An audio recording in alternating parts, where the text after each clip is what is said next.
Hello, hello, hello. Good morning, good afternoon, good evening. Wherever you are joining me, this is another Friday night with God's love and thanks for. Thank you guys for joining. I appreciate you. As you join, like the video, share the video with your friends, with your family. Share the videos and let them know that you are live this evening.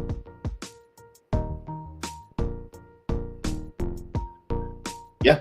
So guys, as you join, like the video, there's also a dollar sign on the right hand side. You can also click on that dollar sign and support us if you want to, or if you don't have capacity to do that, you can just like the video. There's a lot of topics to talk about today. I don't want to take too much time, your time. If you want to support us, the dollar sign there, click on that.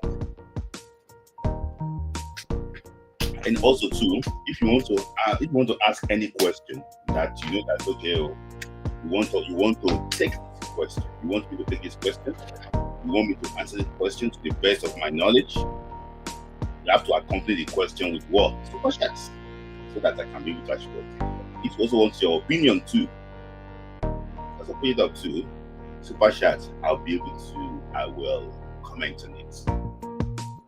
But guys, don't forget to like the video. Thank you.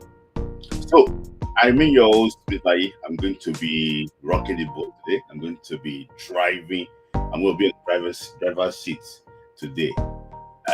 Yeah. So I'm back home. I'm back. I'm not in Morocco. I'm back to Manchester. So let me just let's kick start straight away so we won't take too much time. So welcome again. This is Friday Night Football Club. Thank you for this edition. So last time around, I wasn't in Manchester. I was in Morocco, so that's why it came slightly late. Yes, last time around. So apologies that I didn't inform you earlier, but I promise that this is going to be very interesting. So let me start. Sorry, guys. So let me start. I like to start on the home front. I like to start on the home front because I normally say this thing that charity always begins at home. So let me just start quickly on the home front. So the NNL, they have already completed the playoffs at the Steve Kenny Stadium in Warri, in Asaba, sorry. So we'll be having Wiki Tories of Bauchi, Barao FC of Kano, Warri Wolves of Warri, and also Queen Kun Khalifa of Imo. If I'm not mistaken, they are from Imo State. Queen Khalifa, they are from Imo State. So let me just appreciate Remi. Thank you for joining. Thank you for your Remi always support us every Friday. Thank you, Remi Ali, for that gesture. So guys, Remi Ali started already. Let the floodgate actually opens straight away. Let the floodgate opens. Support any amount you want to support. Thank you for Remi Ali for always consistent. We really appreciate you. So Warri Wolves is actually back, and so that is that. It seems actually was promoted to the NPFL. So Wiki Tories, you guys know that is coached by Mukaiba, Warri Wolves, Samsoge's Warri Wolves. Queen Khalifa of Imo, and also Barau. So Barau, if you are in Nigeria and you know a lot about the politics of Nigeria, Senator Barau is the proprietor of Barau Football Club. If I'm not mistaken, I stand to be corrected. Is the deputy Senate president in Nigeria. So why would they be promoted? He's the deputy Senate president in Nigeria. So and why would they not be promoted? So guys, this is actually what Kun Khalifa. They are well organized team in Imo State. Go on their social media, go and follow them. Queen Khalifa, they are well organized on social media. They always post their lineup. They have good graphic design. Queen Khalifa, Kun Khalifa. We're gonna actually what? We're gonna really actually what? Enjoy them. And these Barau FC. But there's a Barau FC of Kano. Barau FC of actually what? Oh no, of Kano. They'll be playing very close to the Senegal Stadium. So you will be seeing a Kano derby next season. There'll be Kano pillars against Barau FC. So there's going to be what? A Kano derby next in the NPFL. So, and Barau FC, they look like a very young team. Most of the players, they played for Kano Pillars Feeders team. So, Barau FC. And, these wiki tourists. So yeah. So I wish them, I wish the teams getting promoted the best of luck. I don't know the incentive for promotion in the Nigerian Premier League. The English Championship, there's 120 million pounds that they will give. They will give the winner of the championship playoff. But I don't know how much the NPFL will give these people to get ready for next season. So I wish them the very best of luck. And so yeah, that is that. So on the teams promoted, so it's now official. We now have a full list of teams that will be playing in the NPFL next season. So you can see on your screen here: Abia Warriors, Barao FC, Bayelsa United, Bendel Insurance, Economic Warriors of Maiduguri, Enyimba of Aba, Ikorodu FC of Lagos, Kano Pillars of Kano, Katsina United of Katsina, Kwara of Ilorin, Queen Khalifa of Imo. This is Nasarawa United of Lafia. This is Niger Tornadoes of Mina, Plateau United of Jos, Rangers of Enugu, Remo Stars of Ikene, Rivers United of Port Harcourt, Shooting Stars of Ibadan, Warri Wolves of Warri, and Wiki Tourists of Bauchi. So these are the teams that will be competing in the NPFL next season. So that is that.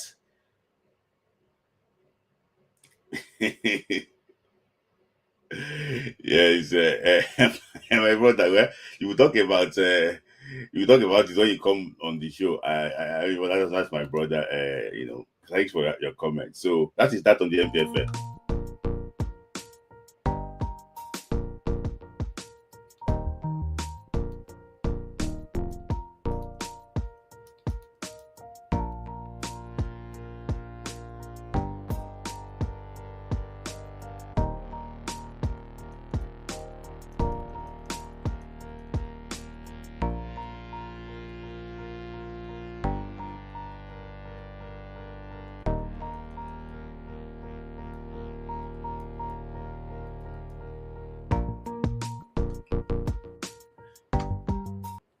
Still on the local scene, we're talking about we also have the teams that will be competing for Nigeria in CAF competition next year.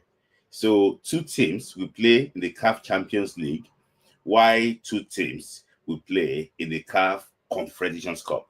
The 2 teams in the CAF Champions League are Remo Stars of Kenya and Rivers United of Port Harcourt. While the 2 teams that will play in the CAF Confederations Cup, they are Abia Warriors and also Kwara United. So the good thing is that CAF already announced that there will be big prize money. Now, if you are a champion of the NPFL, they will give you champions of the CAF Champions League, they will give you $4 million. $4 million. That is more than the WAFCON. $4 million. If you qualify, if you like in the group stage, it's gonna be like $100,000. So if you come second, it's gonna be $2 million. So now, when anybody won the last one, I think it was $1 million. Now it's $4 million.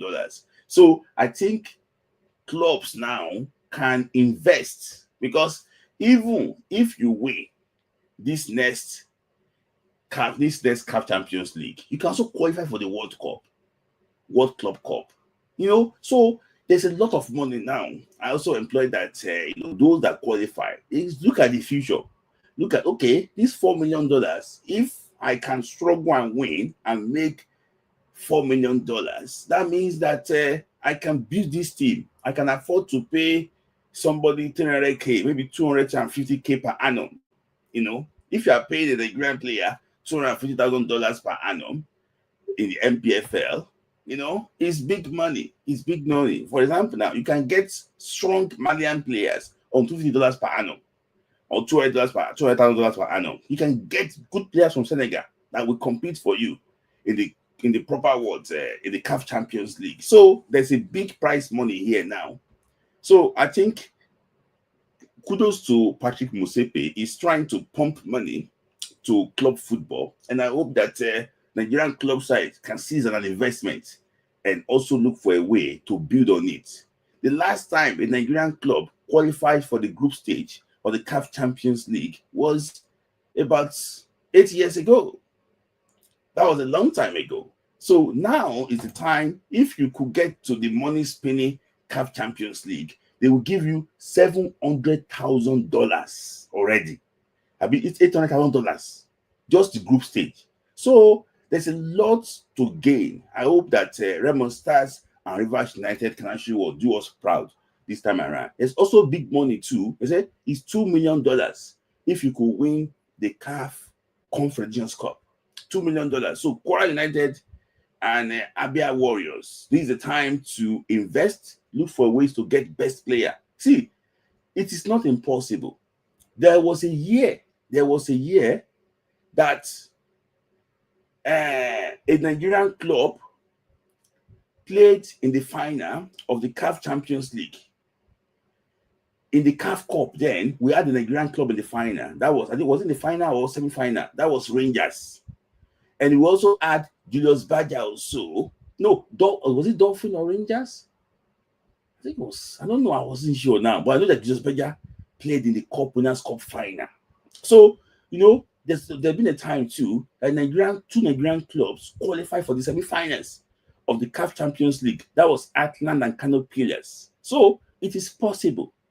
We can do it. So it's $4 million for CAF Champions League champions, and also $2 million for CAF Confederations Cup champions. So somebody said, governor will chop it. So let them just get the money first. So this is a good investment, and the man is taking to 10 million. So if they are now paying $10 million for winners, because the man will take to like $10 million. So if a club can get $10 million, a Nigerian club, come on, if it's a private club, I think there should be big uplift in that club. So that is that. Kudos to Patrick Musepe. He's doing a very good job, and I wish him the very best of luck. So that is that. And also there's a transfer news too. Raymond Stars is about to their Sikiru Alimi of Raymond Stars is on the verge of joining Rivers United for their CAF Champions League. I don't know why Raymond Stars will be selling Sikiru Alimi now, because Sikiru Alimi is what's it called? He's one of the best players in Raymond Stars. Raymond Stars want to compete in the CAF Champions League, but they're about to sell Sikiru Alimi to Rivers United. And also, what's it called? And also, I'm hearing that Kayode Bankole of Raymond Stars is leaving Raymond Stars today at the end of his contract. He will not renew his contract. He fell out. I think he fell out with the coach. No, not with the coach, sorry. He wasn't the first choice again for the team. So their vice captain, Kayode Bankole, will not be part of Raymond Stars next season. So it's going to be Benin Republic goalkeeper Obasa that would be between the posts. So Thank you. Yes, thank you. That's semi-finals of the CAF Conference Cup. Yes. So that is that we can actually do it. So I wish the team competing in the CAF competitions the very best of luck, and we hope that one of them will do, if not all of them, will do Nigeria proud. Thank you. So and also too, Abia Warriors, please make una know they take night balls. So night balls is not unwary. So I just think that if we more organized this time around, and make sure that we compete very well. That's the most important thing. Thank you.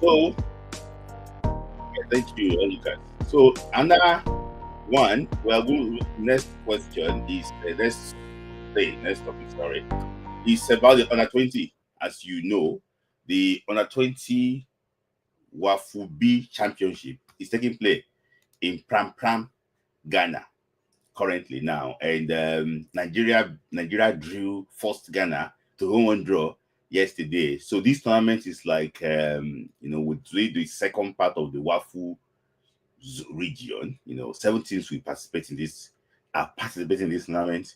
The junior winners of Nigeria Republic, the junior scorers of Benin Republic, the Burkinabe under 20 national team, the Black Slides of Ghana, the Young Elephants of Ivory Coast, and also the Menace of Togo. These are the teams that will be playing that are playing currently in Pram Pram, Ghana. Nigeria drew 1-1 against Ghana in the opening game yesterday. The host nation Ghana. Ghana scored first before Nigeria equalized in the second half towards the end of the game. So Nigeria and Ghana, they are on 1-1 point.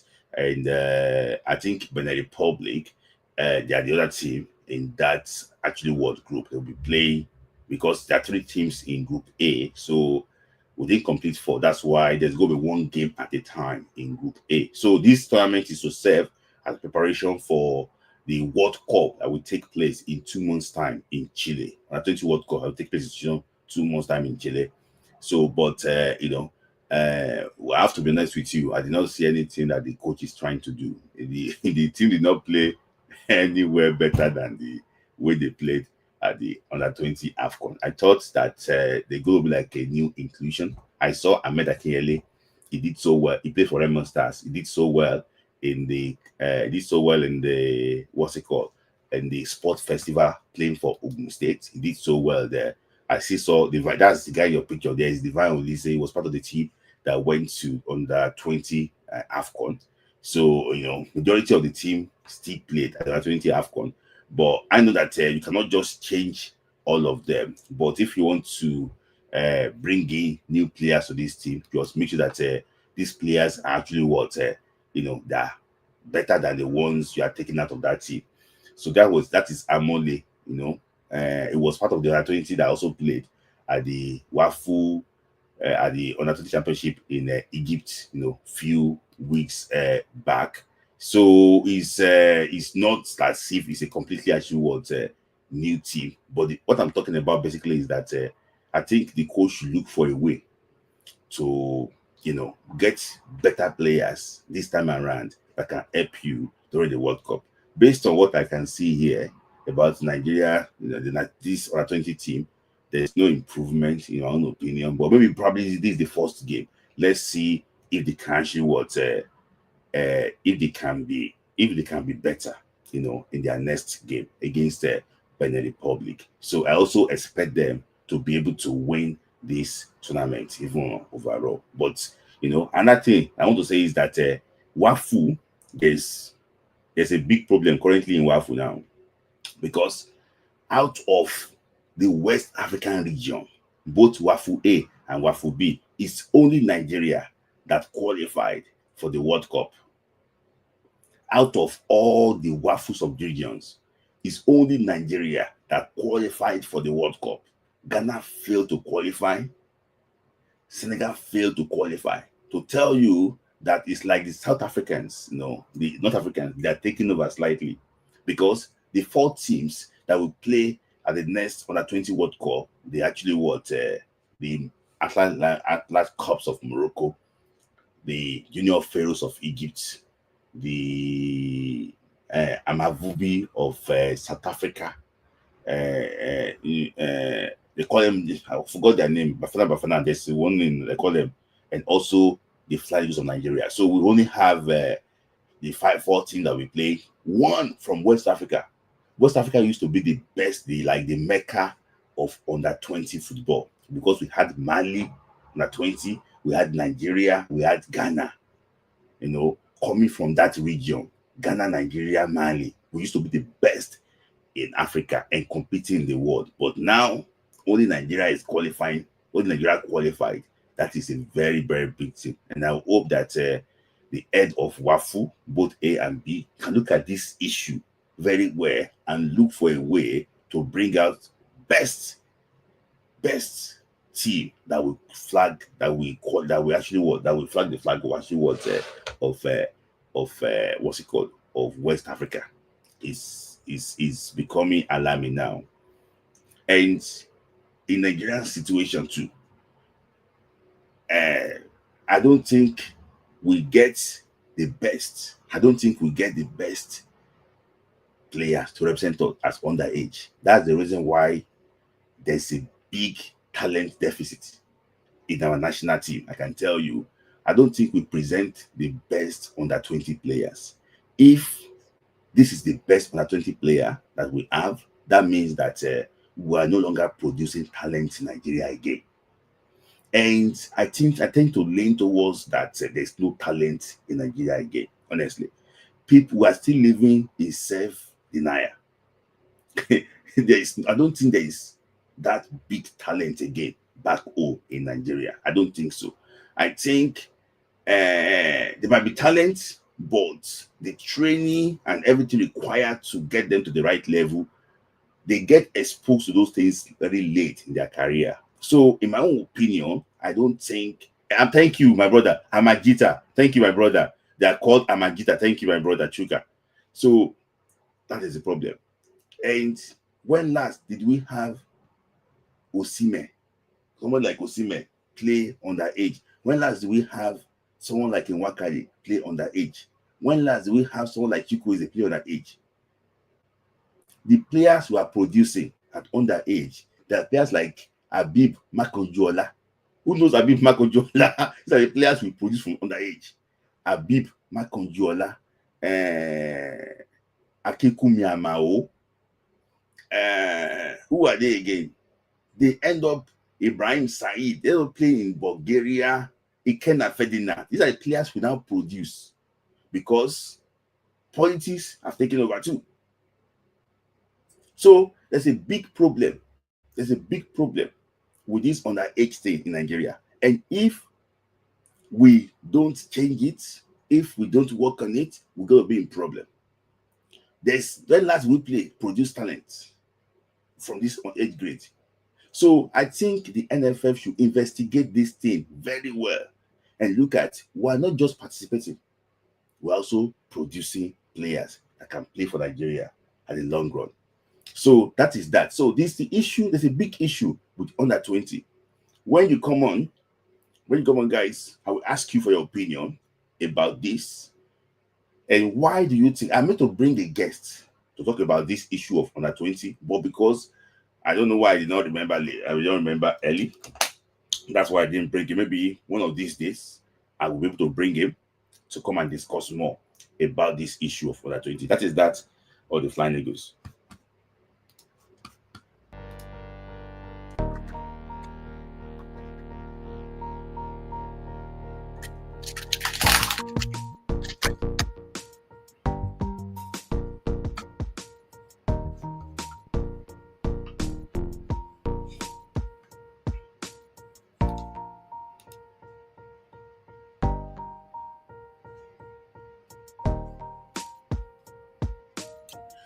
So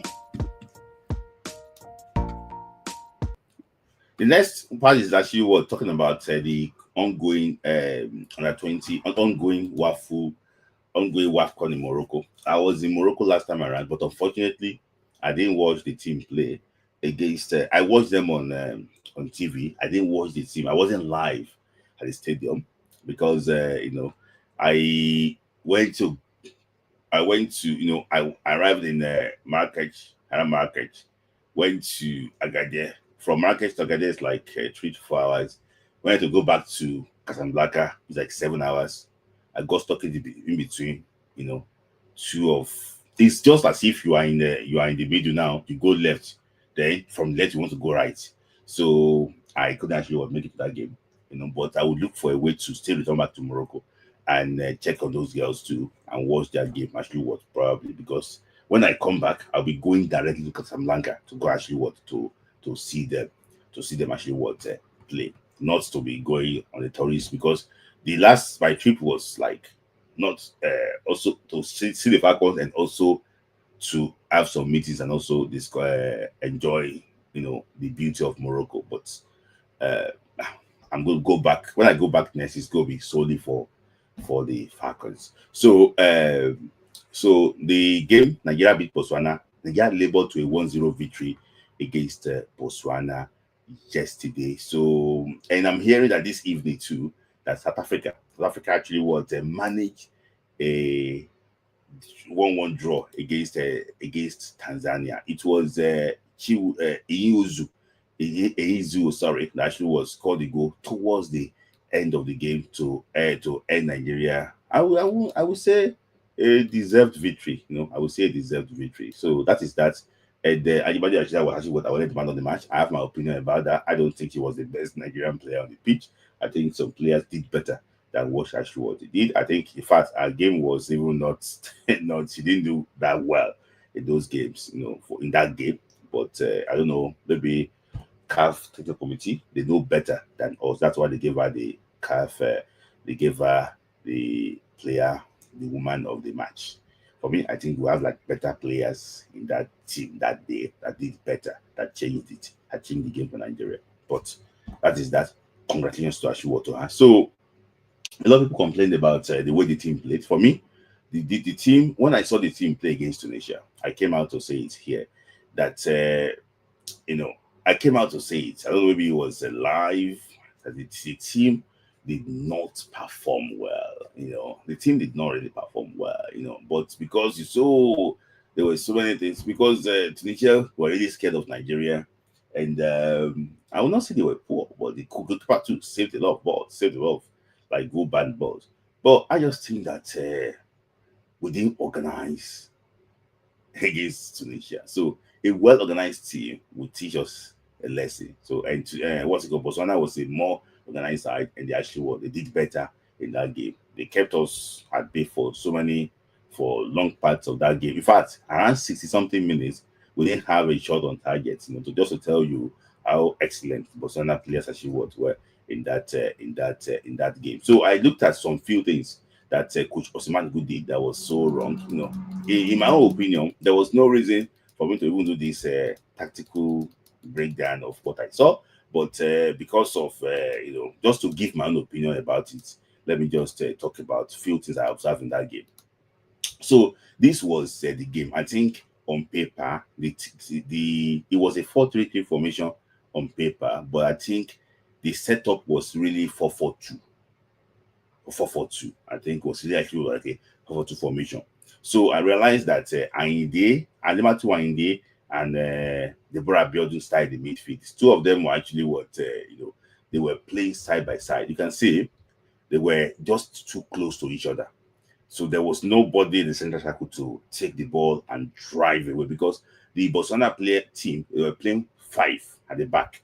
So what they were trying to do was that, okay, force us to go wide and cross the ball in the area. Then they isolate Oshuala, then they win the ball again. Then we keep on doing the same thing over and over. So they kept on doing the same thing over and over. And Coach Osman was just sitting down there. He was upset, angry, as if it was it wasn't the cause of the whole problem. So they were saying it's not as if one player was playing ahead of the other one. They were just two playing side by side.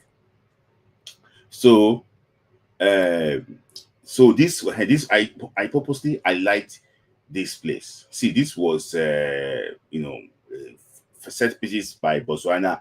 Then the Botswana players, can see the way I show that ball there. My issue here was that we have to avoid this type of ball.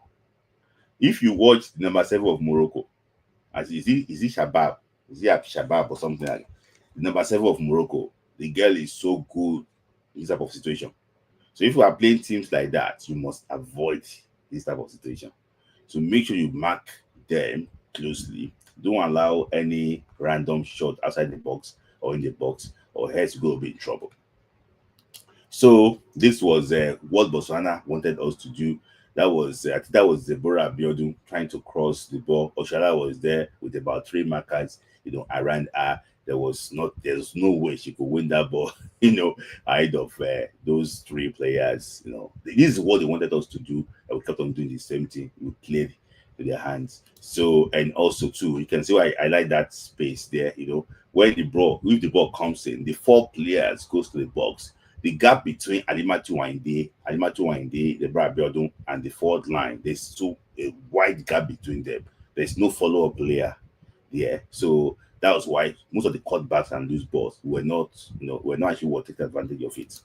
So the same thing again here. They were side by side. That guy, the guy is circled in red there. There was nobody. She wasn't marking anybody. So because she wasn't marking anybody, we're just playing side to side and trying to create from the wings. You can see that's why I said this guy is very intelligent. If you remember Nigeria against England, she had this opportunity before when they cut back. That was Ashley Plunter. She attacked the ball, but I think there was a foul. But the referee did not actually blew that for the penalty there. So that was Ashley Plunter attacking the cutback.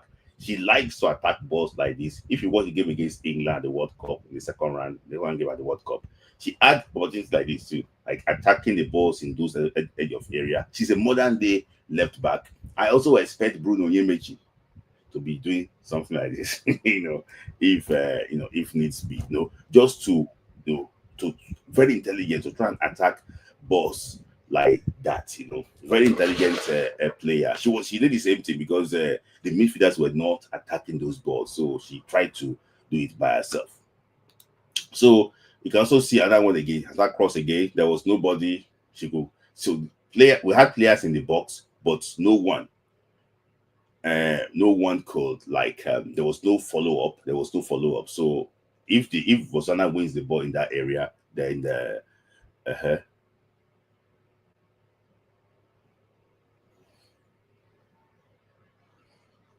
so that's it. So this was I told you this was so now the coach now realized that okay, there should be he wanted to solve the midfield problem. He brought Jennifer Ichegini to that game. The game changed. That was the first opportunity. So Ichegini, very crafty player, he started driving, moving in the art of the Botswana team, driving the ball, moving forward, and he changed the game. And you can see this was what happened in the 88th minute. Can you see? This is what let Nigerians go. So now we add more players now in the midfield. So we're able to play them in that midfield. And when we play them in that midfield, so it was so easy for us to isolate their 5 at the back. You can see we had 2 players. That was 2-3 in the midfield. We were able to isolate their 5 players at the back. That was what Josimar should have done, says. But now we're able to isolate them. They pass the ball to Esther Okoroko, and they say the rest is now what? It's now history. So that was just the mistake. I think he got it wrong, but I just think that the players are good enough to win this tournament.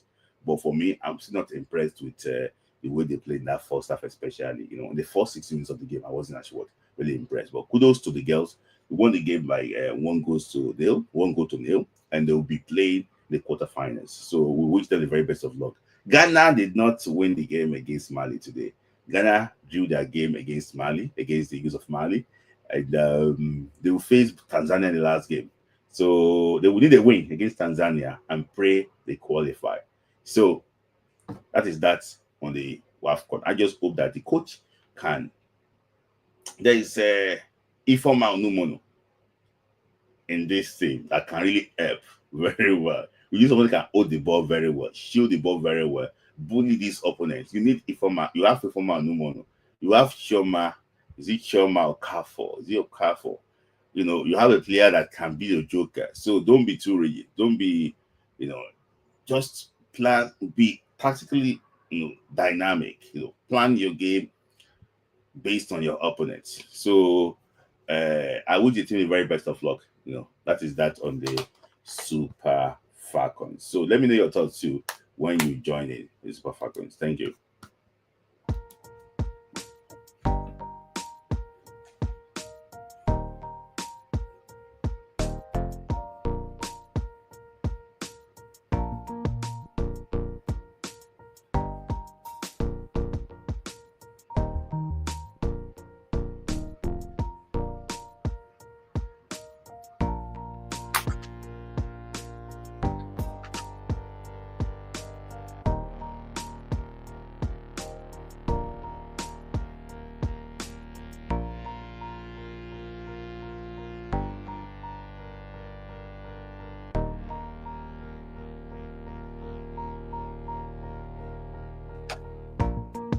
Guys, like the video, like the video. If you have not liked the video, like the video, share the video, guys. And so how many likes do I have now? We have 22 likes. We have 22 likes, guys. Over 90 people watching, and we have 22 likes, guys.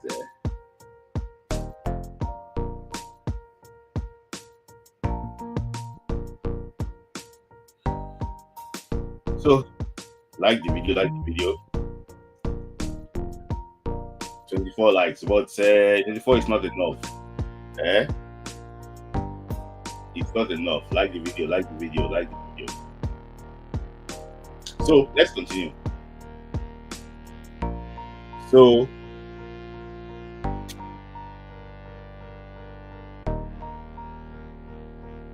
oh, yeah.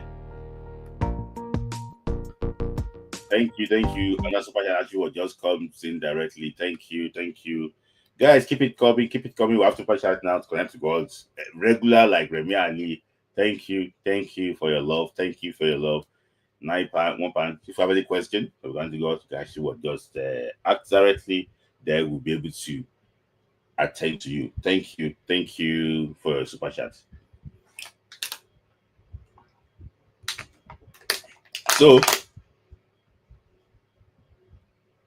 So now let's just move on to. I've spent like 40 minutes now.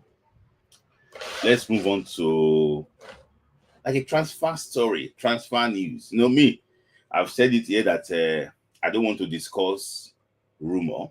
I want the transfer to be like, I want the transfer to be, like, I don't want to say they plan to bid for this thing. I don't want to hear that. Okay, they sent in the bid was rejected. That's what I want to hear. Or they accept the bid. I don't want to hear all these agent transfer news and everything. I'm tired of hearing all those agent inspired transfer news. I don't want to hear that again. So I'll be focusing on the genuine transfer.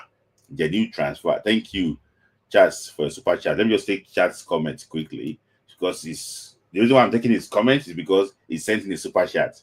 So it means, did you check Mohammed this complex? I'm planning to go back in like probably a week. I'm going to actually check that. I plan to go there and also go to the Super Eagles Hotel.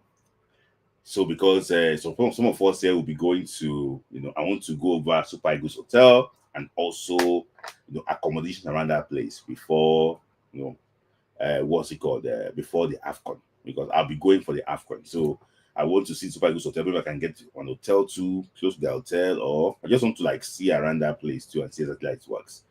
So watch Falcons, check Super Eagles Hotel, visit Mohammed Six Complex too. I'll be doing that one probably in 1 week time.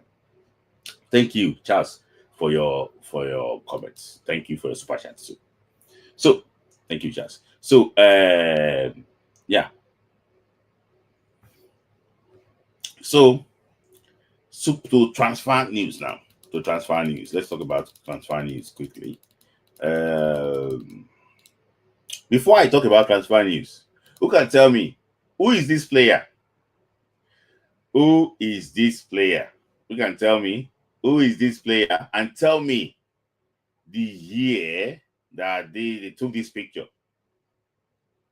Who can tell me who is this player? Who is this player? Who is this player? And the year they took that picture.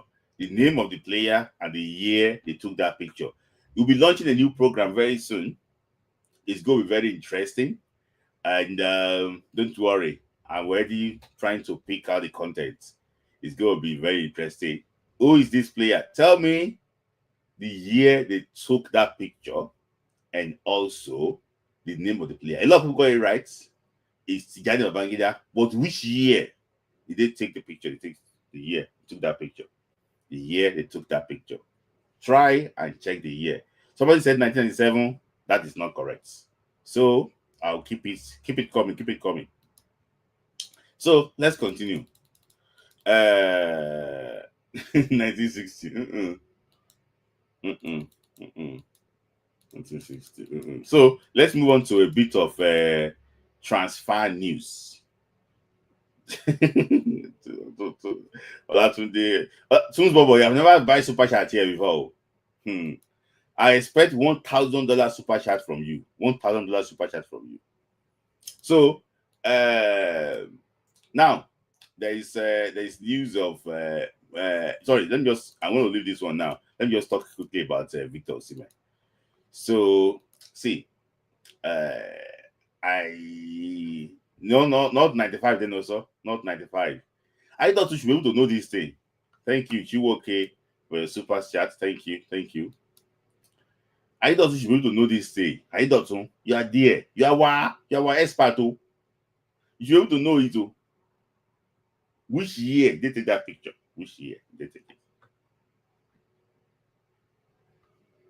So let's quickly talk about. See, this is one of the most. I don't know how to describe it.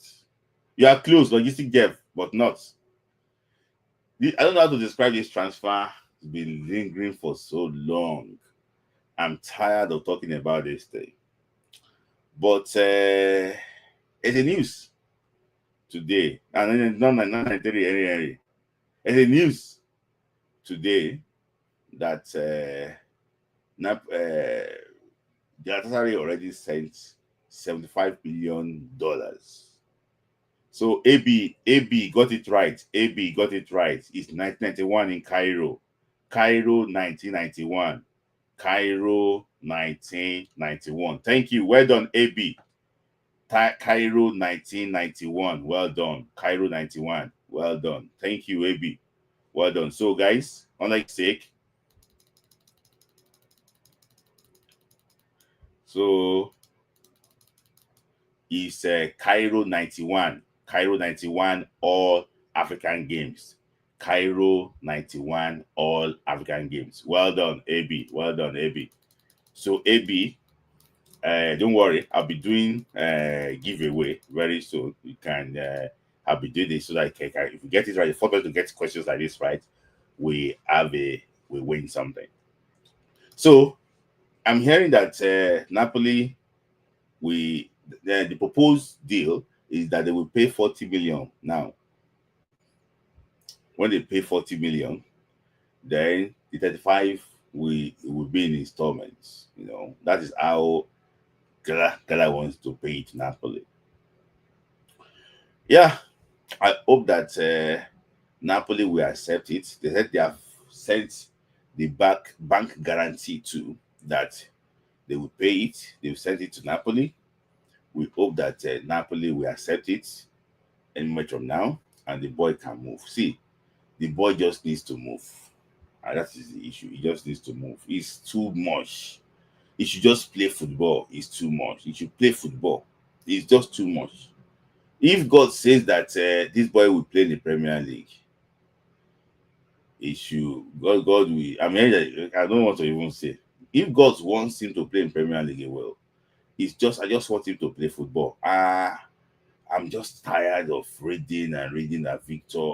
It's one of the most. It's like a marathon transfer. I wish him the very best of luck. It's still ongoing until I hear here we go. Then I know that the boy is ready to play football again. He's ready to play football again, but it's just it's just too much. It's just too much. It's just too much. I'm hearing that some Premier League teams will want to get him on loan. So Napoli will now extend his contract by 1 year, and they will now send him on loan again to the Premier League club. I just want him to play preseason. So I wish him the very best of luck. There's still negotiations. They say that the people from Napoli, they are currently in Naples. Sorry, the people from Galatasaray, they are currently in Naples now. Still discussing with Napoli about his deal. He's just waiting for green light to travel to Istanbul to go and complete the transfer. So I wish Victor Osimhen the very best of luck. And I will still come to this matter because Super Eagle Legend made a comment about him. So I'm going to come to that one very soon. And there's also a transfer that has happened. Olatunde Tunes Bobo. Nava Tunes Bobo. Tunes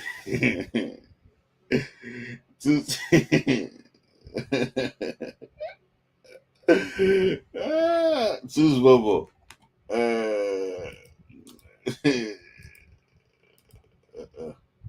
Tunes Bobo, thank you, Tunes Bobo thank you, Tunes Bobo. So, okay, let me address. So, let me talk about this story. This boy is called Benjamin Fredericks. He has already moved to Belgian League. He has moved to Denda FC. Denda FC is a newly promoted side in the Belgian Pro League. So he'll be playing the Belgian Pro League next season. It's a good step for him. But this is where these guys should have played last year. Honestly, this is where should have played last year. But playing first team football, playing very well in the Belgian Pro League, it can be considered for the World Cup qualifier. And I'm hearing that 6 players will be considered from the UT Cup for the World Cup qualifier. So if he continues to play for in the Belgian Pro League, they can consider him for the World Cup qualifier in September. I wish him the very best of luck, But I would prefer a move to the French League than the Belgian Pro League. Now, if Vince Osuji outperformed him in the Belgian Pro League, we're going to make case for Osuji to get called up ahead of him. So that is that. Yeah, I'm not talking. We'll never see you. So another player too that I just moved is Adebayo Adeleye. See? Yeah, the goalkeeper has moved to Velos FC in the Greek Super League. So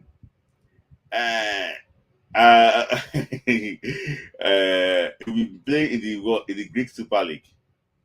So I wish him the very best of luck too. I think he said it was declared surplus requirement in Cyprus. Well, now he's going to a better league in Greece, which I think Greece is a better, more exposed league. I hope that it can be first choice there. We wish him the very best of luck. So there too, that's another complete transfer. It's a 1-year contract, it's here we go. So thank you, Tunes Bobo. Tunes Bobo is my thank you, Tunes Bobo, for your love. We appreciate you so much. Thank you, Tunes Bobo.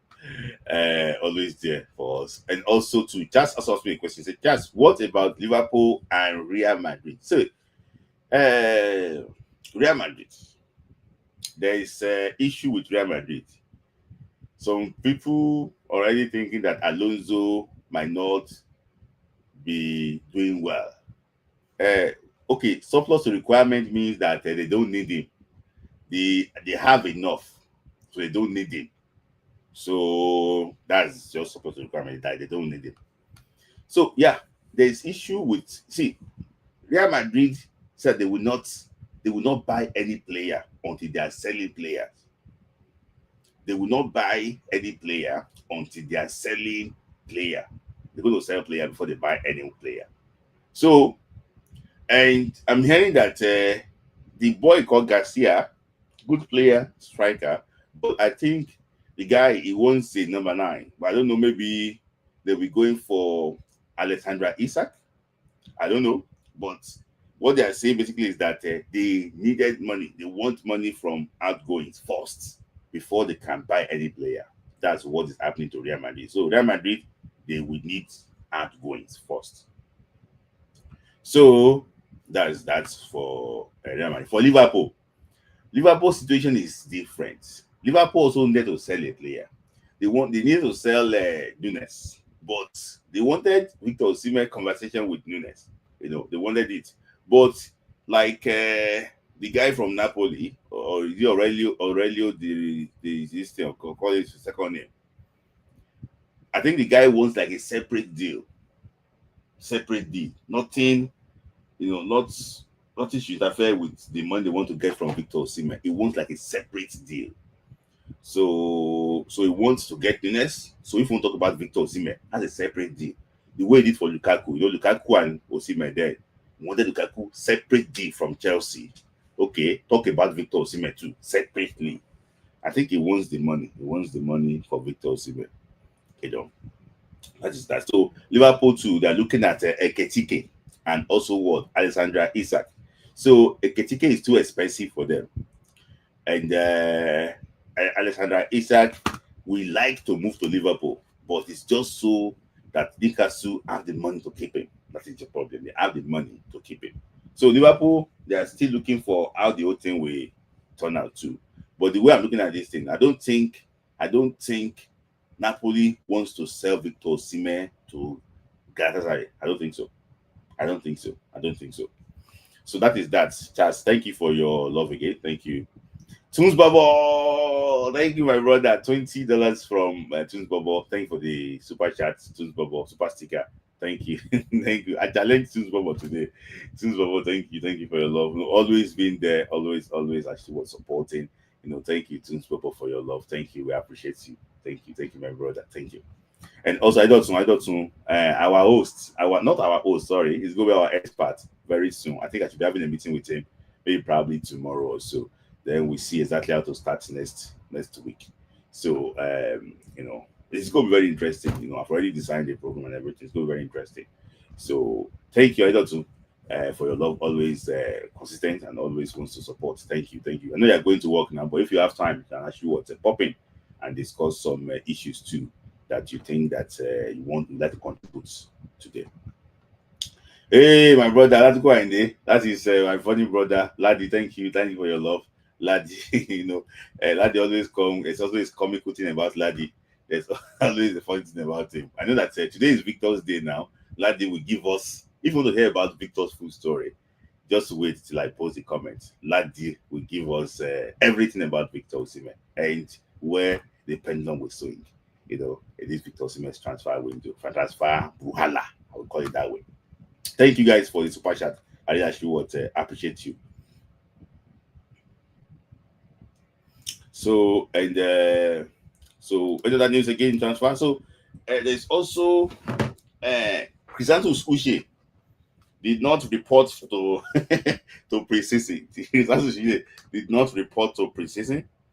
So because I think he wants a move to England. He didn't report to preseason yet. I think the Getafe president says he's going to have a meeting with him this week and discuss what the guy really wants So the guy did not report to pre-season. So we see exactly what he really wants. He said that the boy has offers from Italy, has offers from Spain, but the boy wants to move to England. So I'm also hearing that Newcastle and Aston Villa, they actually made the inquiry about Sato Sushi. So the president said they're going to have a meeting with him. So that meeting, we see exactly how that meeting will turn out. So another transfer that nearly happened last time around was Alex Iwobi. Alex Iwobi, Atletico Madrid sent in a bid for Alex Iwobi. He sent in a bid for Alex Iwobi. He was convinced, Ligos Mini was convinced that Iwobi would improve his team, and sent in a bid of 25 million euros. But Fulham were not ready to sell. So I think they wanted something like around 40 million euros, for Alex Iwobi. I'm not sure that Alex Iwobi will want to play in Spain. He's a London boy. He's used to London. His podcast guys are in London. He might do this thing in London. He's a London boy. So I'm not sure maybe he would like to move out of England to play in Spain. But if I'm to be honest with you guys, it's a good move for him, because this is like the last time to join like a good club,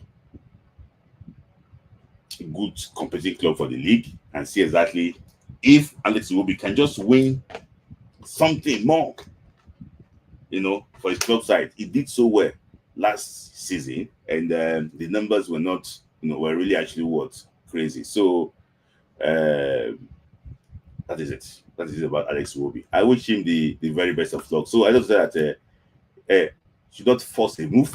Yeah, I think he has been excused. Maybe has been excused slightly. So, but for me, I also think that he should not force a move. See, this is his first season as a professional player, so he should just take it easy and see exactly how things will work out for him. That is my take. So, thank you, I don't know. I think he should not force a move. He should be patient with these people and see exactly. So, I also don't want him to go to Italy.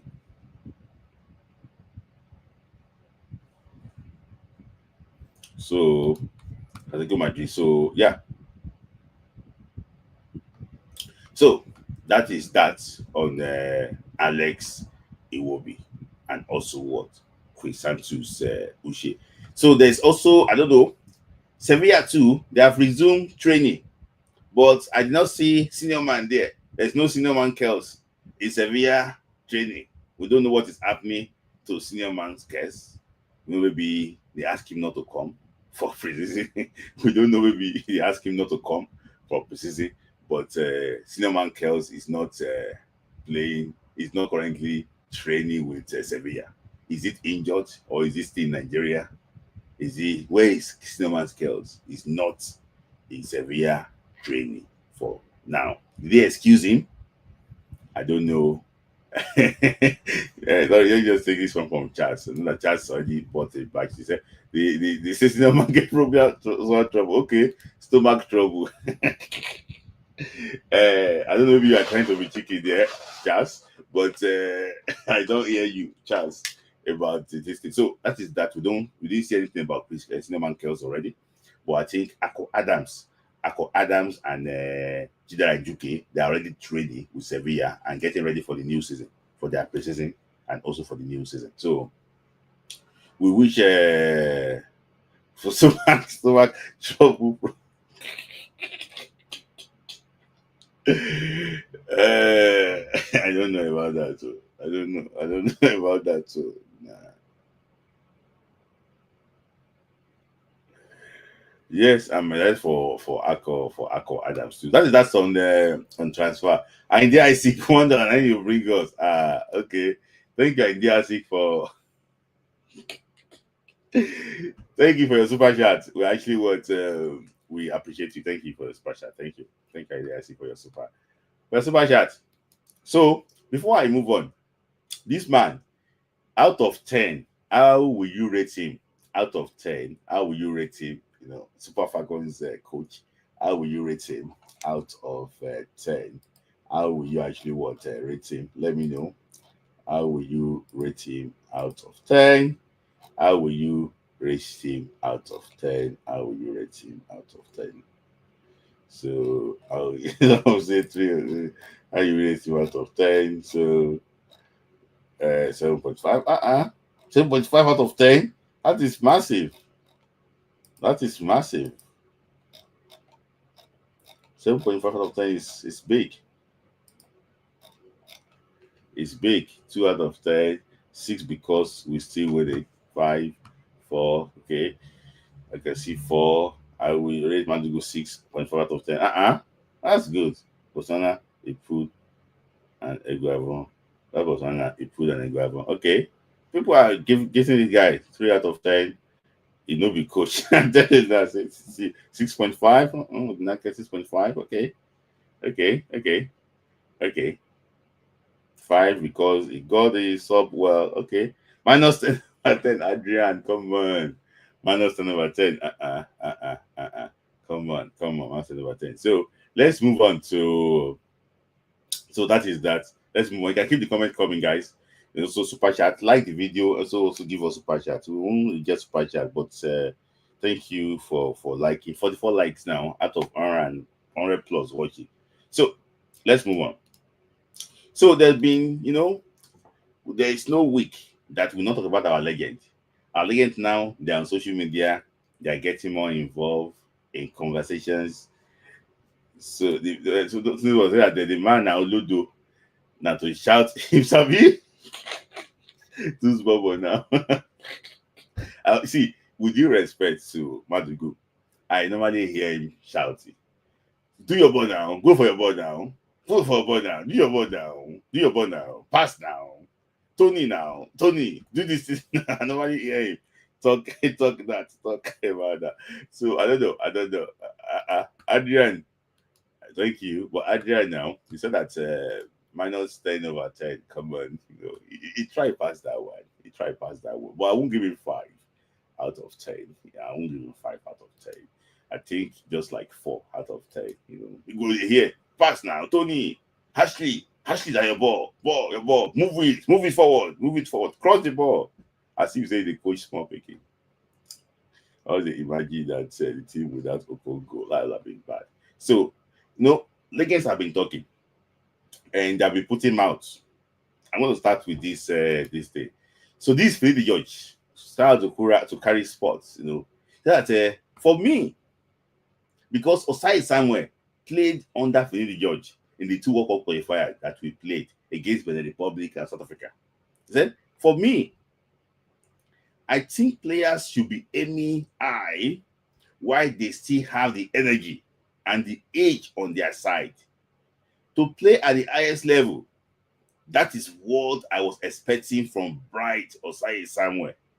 He's a good player who I believe can play in the big leagues. So this was Finidi George talking about Bright Osai Samuel's move to Bright. We discussed about this thing last time around, but I just want to address what Finidi George is trying to say. So, Osai Samuel once played in the championship before. Why do you think Osai Samuel is returning to the league that he did so well before?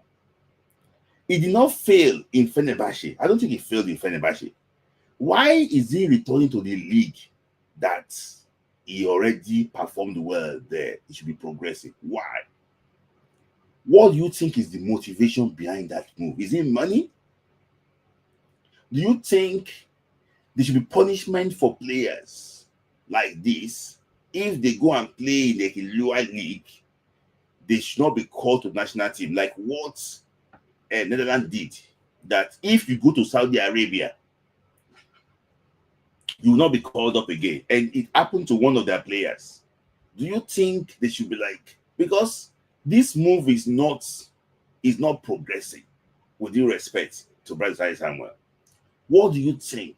Do you think there is no motive? Because if he's making this move at 27, 28, do you think Osai Samuel will be going to the big leagues at 30. No, this is like his best final move, the way I'm looking at it. So, what is your opinion about what Philip just said? Do you agree with Philip George that Osai Samuel's move is not what is a wrong move? For me, the move is not moving. I agree with you, Peter. Said the move is not moving. So that was Philip George's comments about Osai Samuel, because he believes that Osai Samuel can actually do better than what he's doing. So we are getting to the home stretch now quickly. I hope I've taken all the stories. Hope I didn't miss any of the stories out. Okay, we this to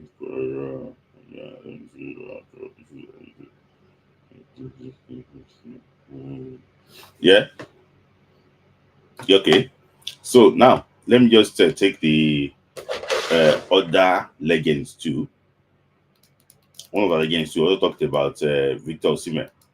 Olise said that move to EPL now or regret it. Olise wants Osimhen. Olise has been, has been vocal this time around, talking about he loves Victor Osimhen. There's nothing to deny. He likes Victor Osimhen, but he really wants Victor Osimhen to play the big leagues. He wants Victor Osimhen to play the big leagues. My own opinion is this: if there's no offer coming from the big leagues, will you force yourself? If the big leagues are not really they're not really, they don't want to pay you what you deserve, will you force yourself?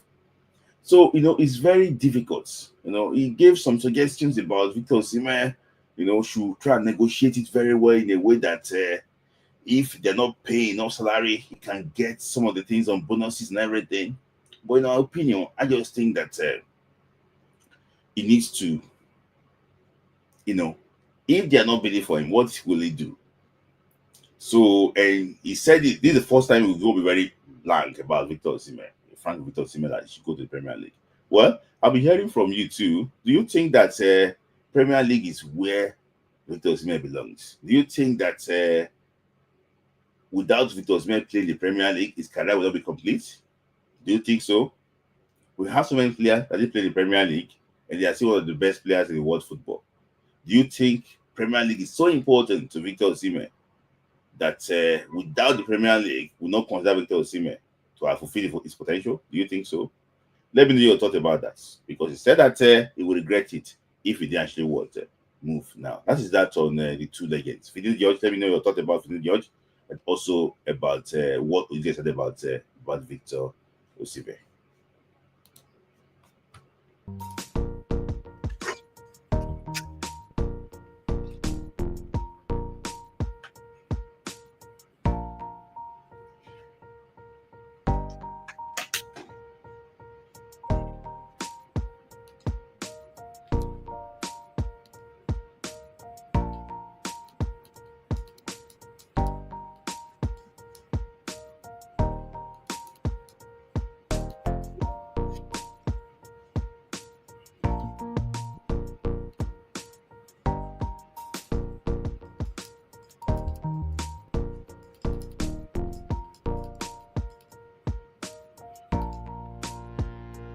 So,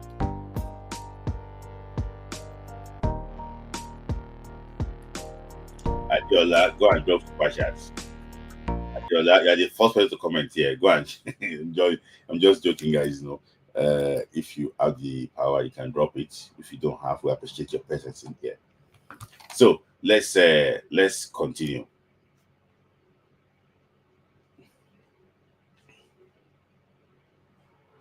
Let's continue.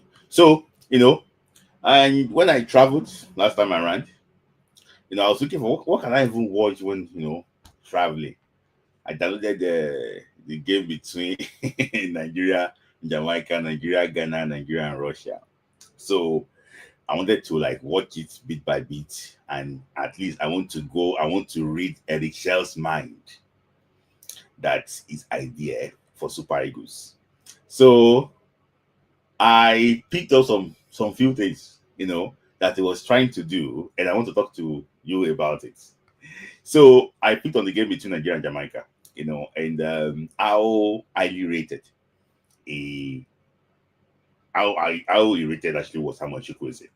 So this is the first clip I actually was showed you. See, this is the first minute of the game, second minute of the game. Samuel Chukwueze is like the act of Eric Shell's formation. Is the chief creator. How I wish that he can improve himself this season and be that player that Eric Shell thinks this boy can actually what be. So he's in charge of nearly everything that nearly every is in charge of, is the one that Eric Shell gave the license to create. Is in charge of everything. You can see clear as the game, he combined with Simon so early, trying to cross the ball. But my issue with him is slightly is what it is final ball. So you can see again, it's close to Simon. That's how it is. Anywhere the ball is, Simon Chukwu is very close to the ball. Anywhere he is the chief creator, is the one that that's going to actually pick the passes and everything. I don't know. I'll be posting that in 5 minutes. I just want to finish this one. So I'll be posting that. I don't know. And let me just finish this analysis. So the Samuel Chukwueze is there. So one thing I observe about him is that they keep on getting the ball to him, but also need to be very strong on the ball. So because like when they get the ball, they look for Chukwueze. How I wish he can just be strong on the ball and also be able to make good decisions when it's on the ball. If Samuel Chukwueze can be stronger on the ball, like Bukayo Saka, very strong on the ball, and also be able to look up and make the right decision, I think that this guy will be like David Silva type of player, and also just be strong on the ball, hold on to the ball regularly. So see this game, this is a summary. I don't want to go into everything that I observed in this game. You can see he flipped the ball on Jamaican player just by flipping the ball. Samuel Chukwueze beat 1, 2, 3, 4, 5 Jamaican players, just to tell you how intelligent.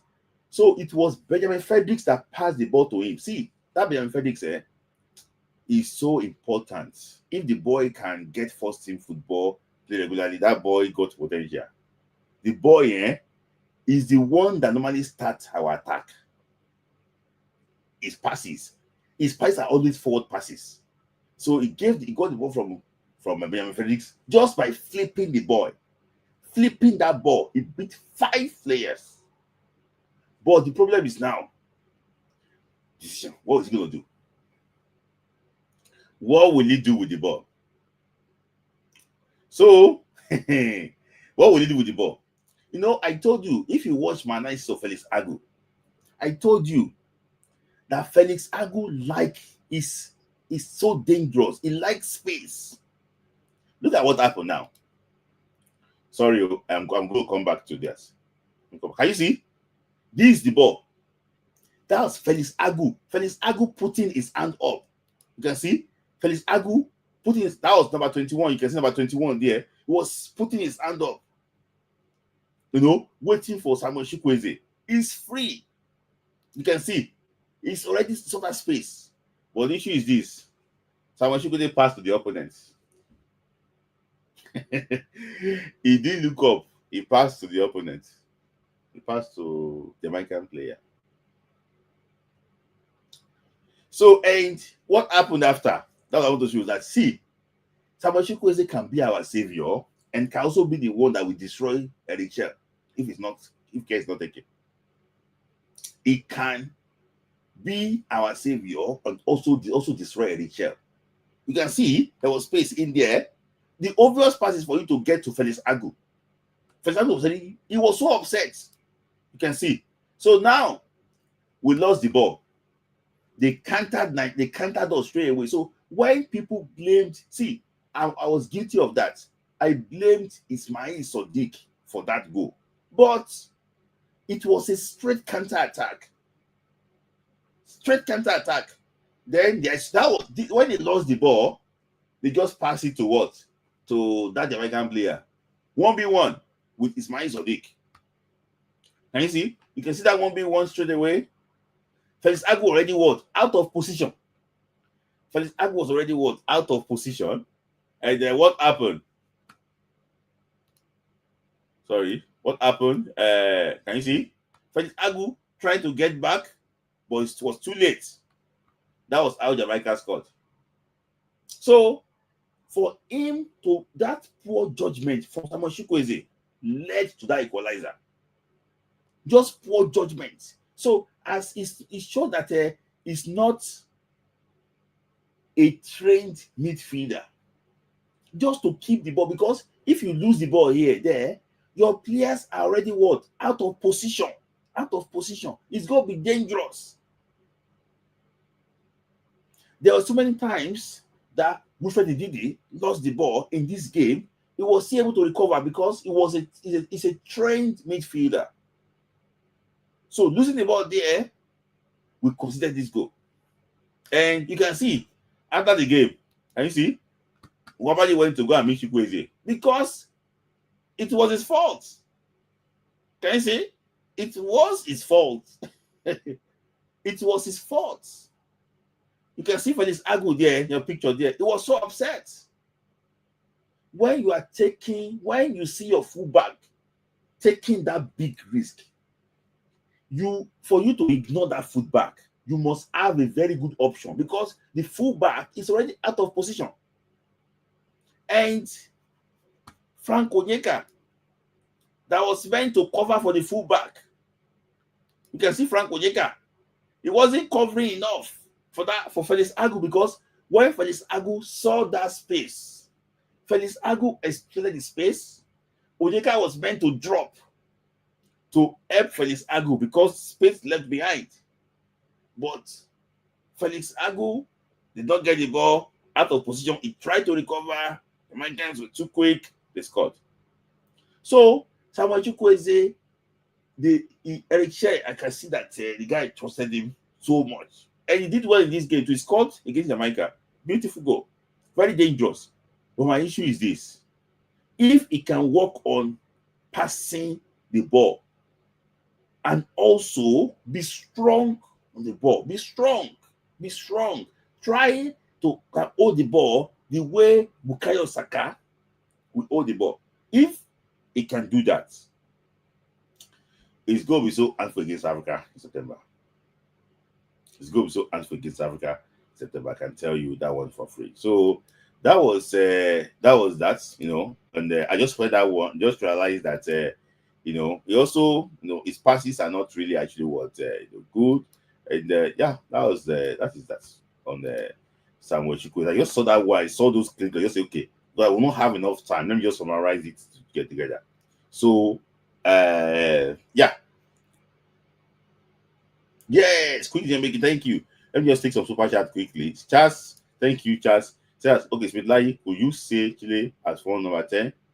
Is number 10 in Chukwueze?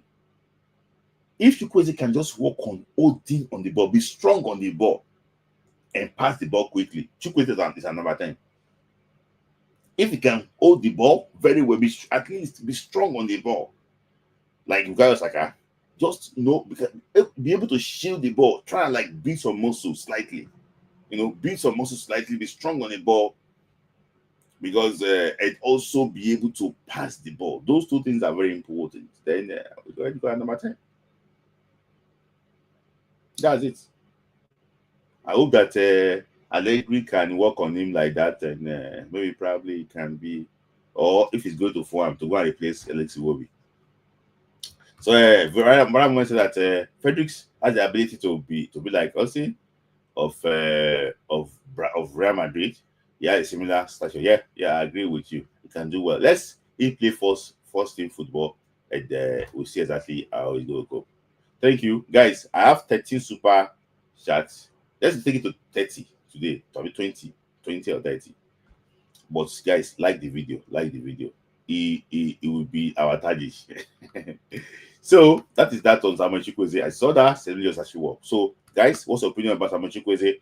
Where do you think he should improve? Do you think he should improve on which area do you think he should improve on? Let us see what they know about that. So let's not talk about it. So countdown to the World Cup qualifiers. So people have been asking me question when the point decision. What I'm hearing is that it's going to be after the Club World Cup. So who is going to be ending on Sunday?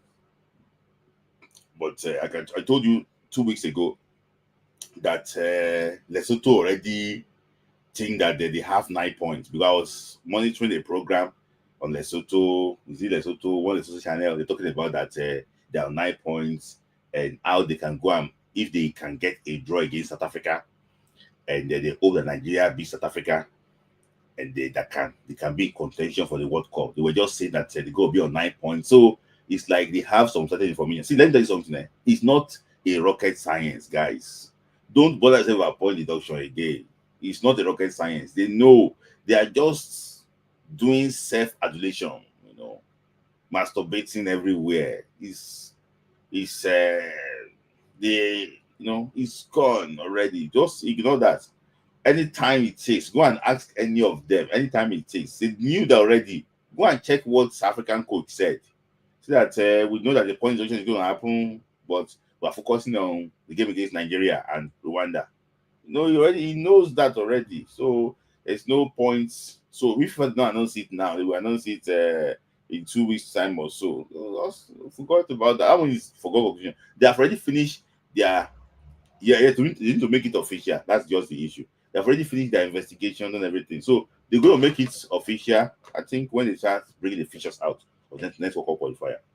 So, but that is what they need to make it official. But I think they communicated this to South Africa, and this Africa appealed. They appealed some areas there. That's the reason why they are trying. It's not official yet. That's so I hear.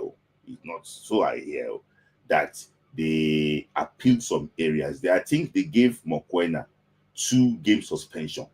So I think that 2-game suspension was they appealed that. I'm not sure. I think they gave the player 2-game suspension that is going to be missing the game against Lesotho and also the game against Nigeria. So I think they are appealing that area. I don't have that first-hand information to that, But I'm just monitoring all these new athletes to get and gather more information too. So, but I think that just keep on refreshing the FIFA page. I think it's going to be official very soon. Because all these things. Let me tell you something. If go and check, if you look at the latest, you can even research yourself. Go to FIFA website. Go and check their disciplinary with this thing. They gave, is it Rico Lewis, the guy from Man City? They gave him suspension or so. It's on FIFA website. It's document on it to prove that he's suspended. So this a procedure. They must write the judgment out and see, okay, they give it to them. That's all. Forget about those things. So they just to make it official. That's the problem. So make it official. It's going to be official very soon. So I don't even talk about that one again. So talking about the World Cup qualifier, so that Nigeria will not be like South Africa. I also want to talk about the players on yellow card. The players on yellow card. I'll talk about them quickly before I start bringing people on. Semi Ajayi got a yellow card against Lesotho in Uyo. Semi Ajayi got a yellow card against Lesotho in Uyo. If Semi Ajayi gets another yellow card against Rwanda in Uyo next September, he will be suspended for South African game. Calvin Bassey got a yellow card against Zimbabwe in Rwanda. If he's suspended, if he gets a yellow card against Rwanda, he will be suspended. For me, this one go out though. Umar Sadiq is on yellow card. If he got, I don't think he will get to the team. He will be suspended. Umar Sadiq will be suspended. So as you know now, that's how they're going to go and call Abdullahi Shehu. As you know, Jamili Collins, I don't think he's even playing football for now. If he gets the yellow card again, I don't think he'll be invited. If he gets the yellow card again, he will be suspended in the next game. Bright Zai Samuel got the yellow card. If he gets another one again, he'll be suspended. Sodiq bending. Ismail Sodiq got a yellow card against the Republic in Ivory Coast. If he gets another yellow card again, I don't think he's going to be invited. He will be suspended. Alex Iwobi, very important too.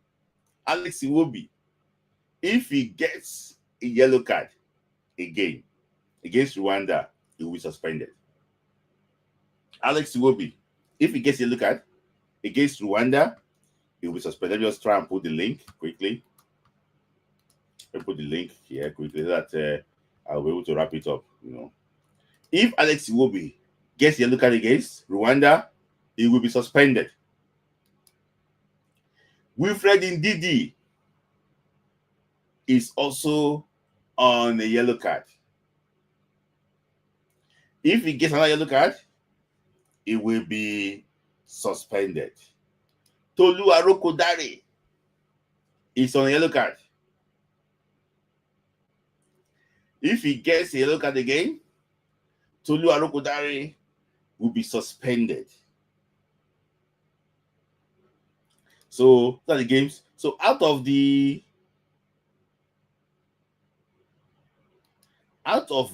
players I mentioned, guys, out of the players actually what I mentioned here,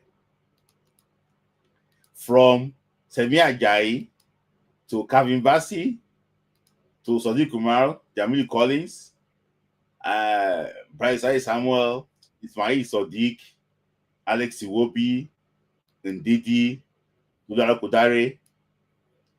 Who do you think that Nigeria will miss? Who do you think that the devil can push us to go and play if he's suspended? Because sometimes they say it's the work of the devil.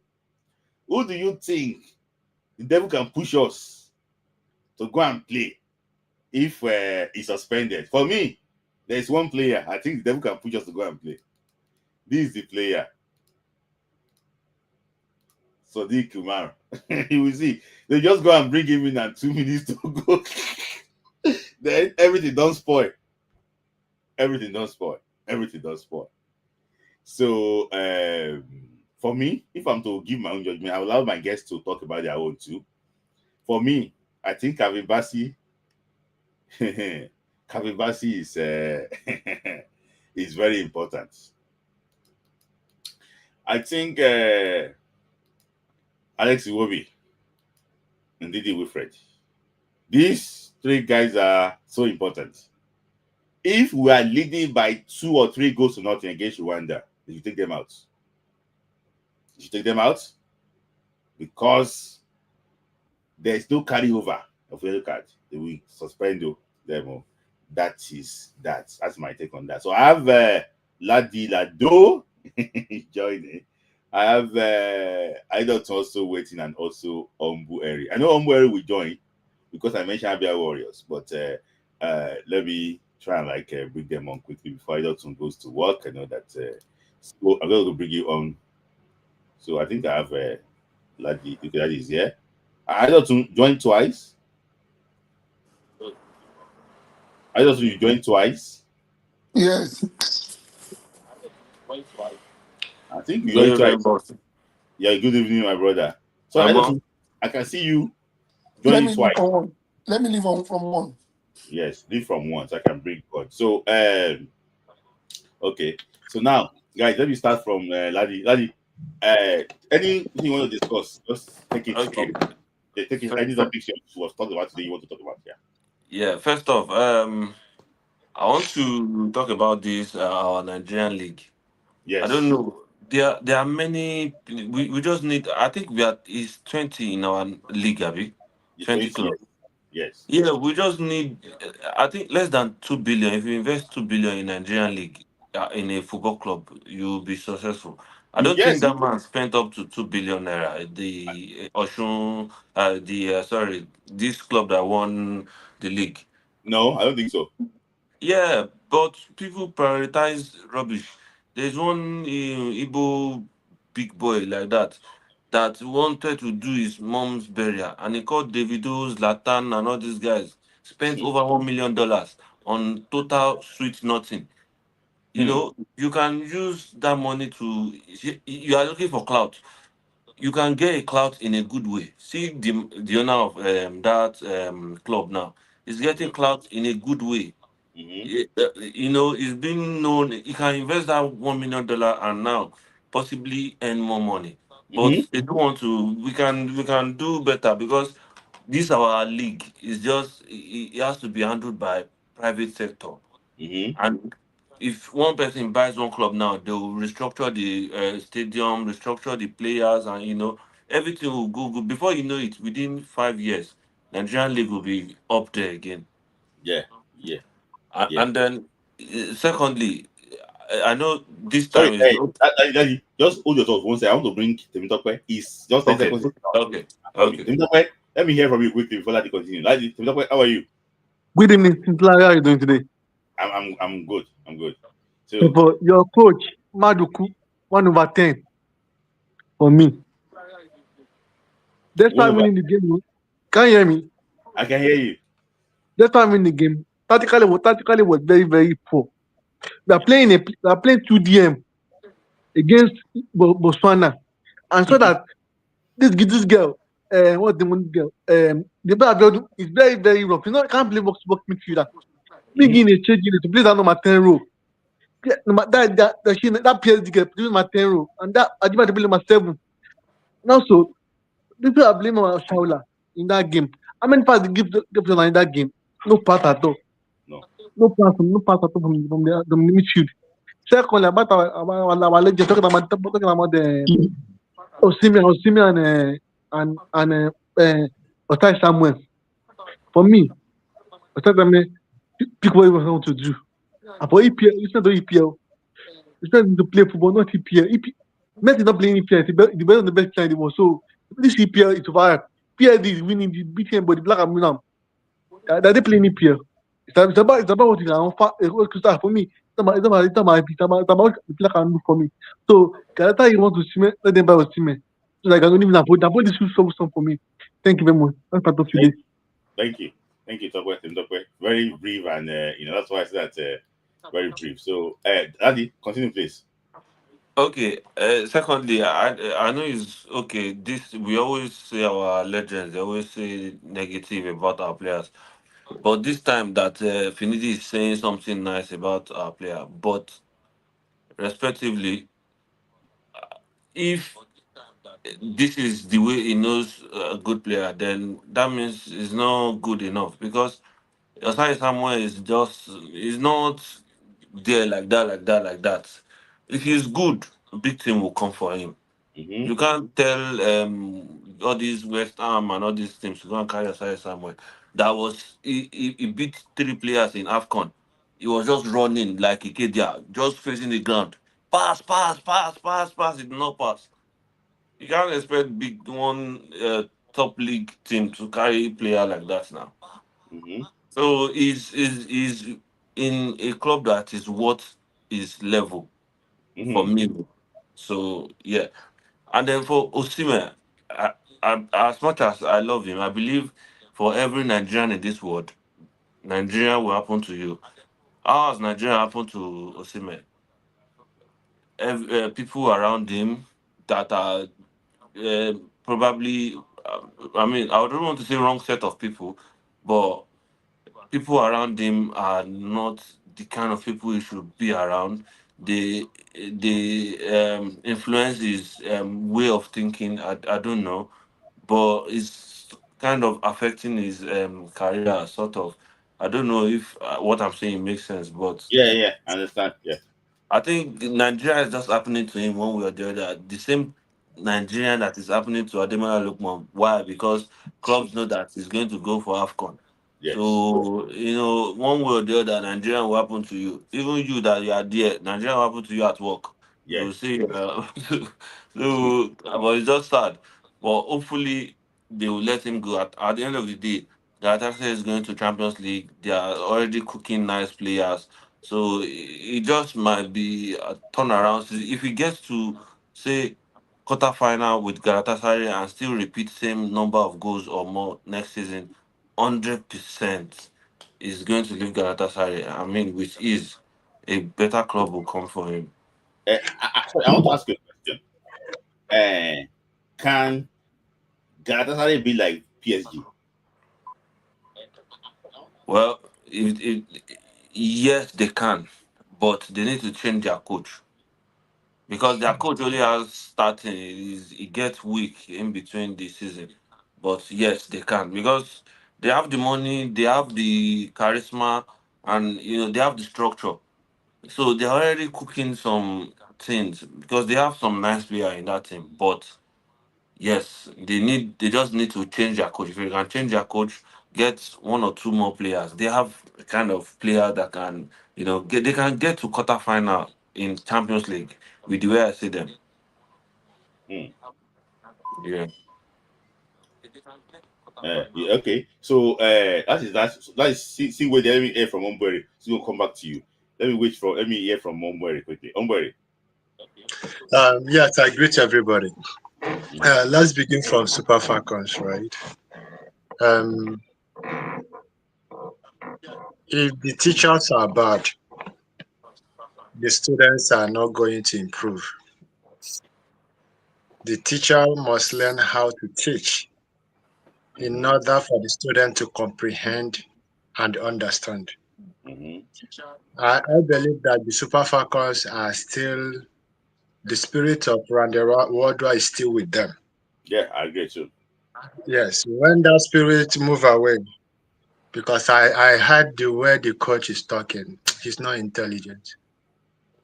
Mm-hmm. That coach, no. The way he's talking, the way somebody talks, you can be able to know whether this person understand Mm-hmm. his job. He is not. And those girls, they are playing because they have been together for a long time.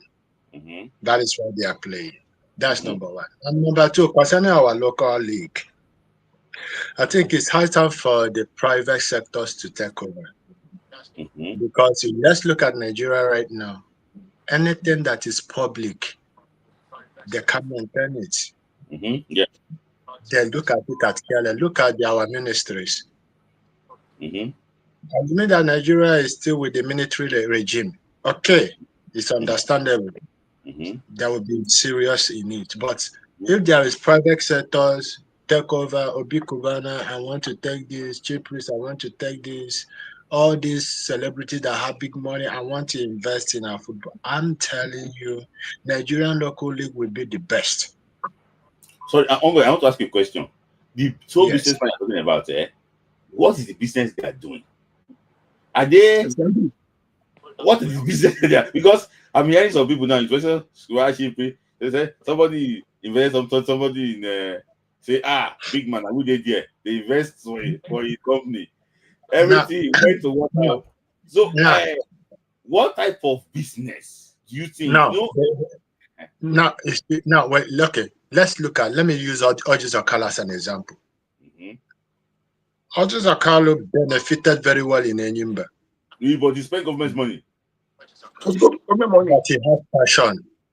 Yes. If the money, give the people what they want. If there's no passion, there will be no those trophies.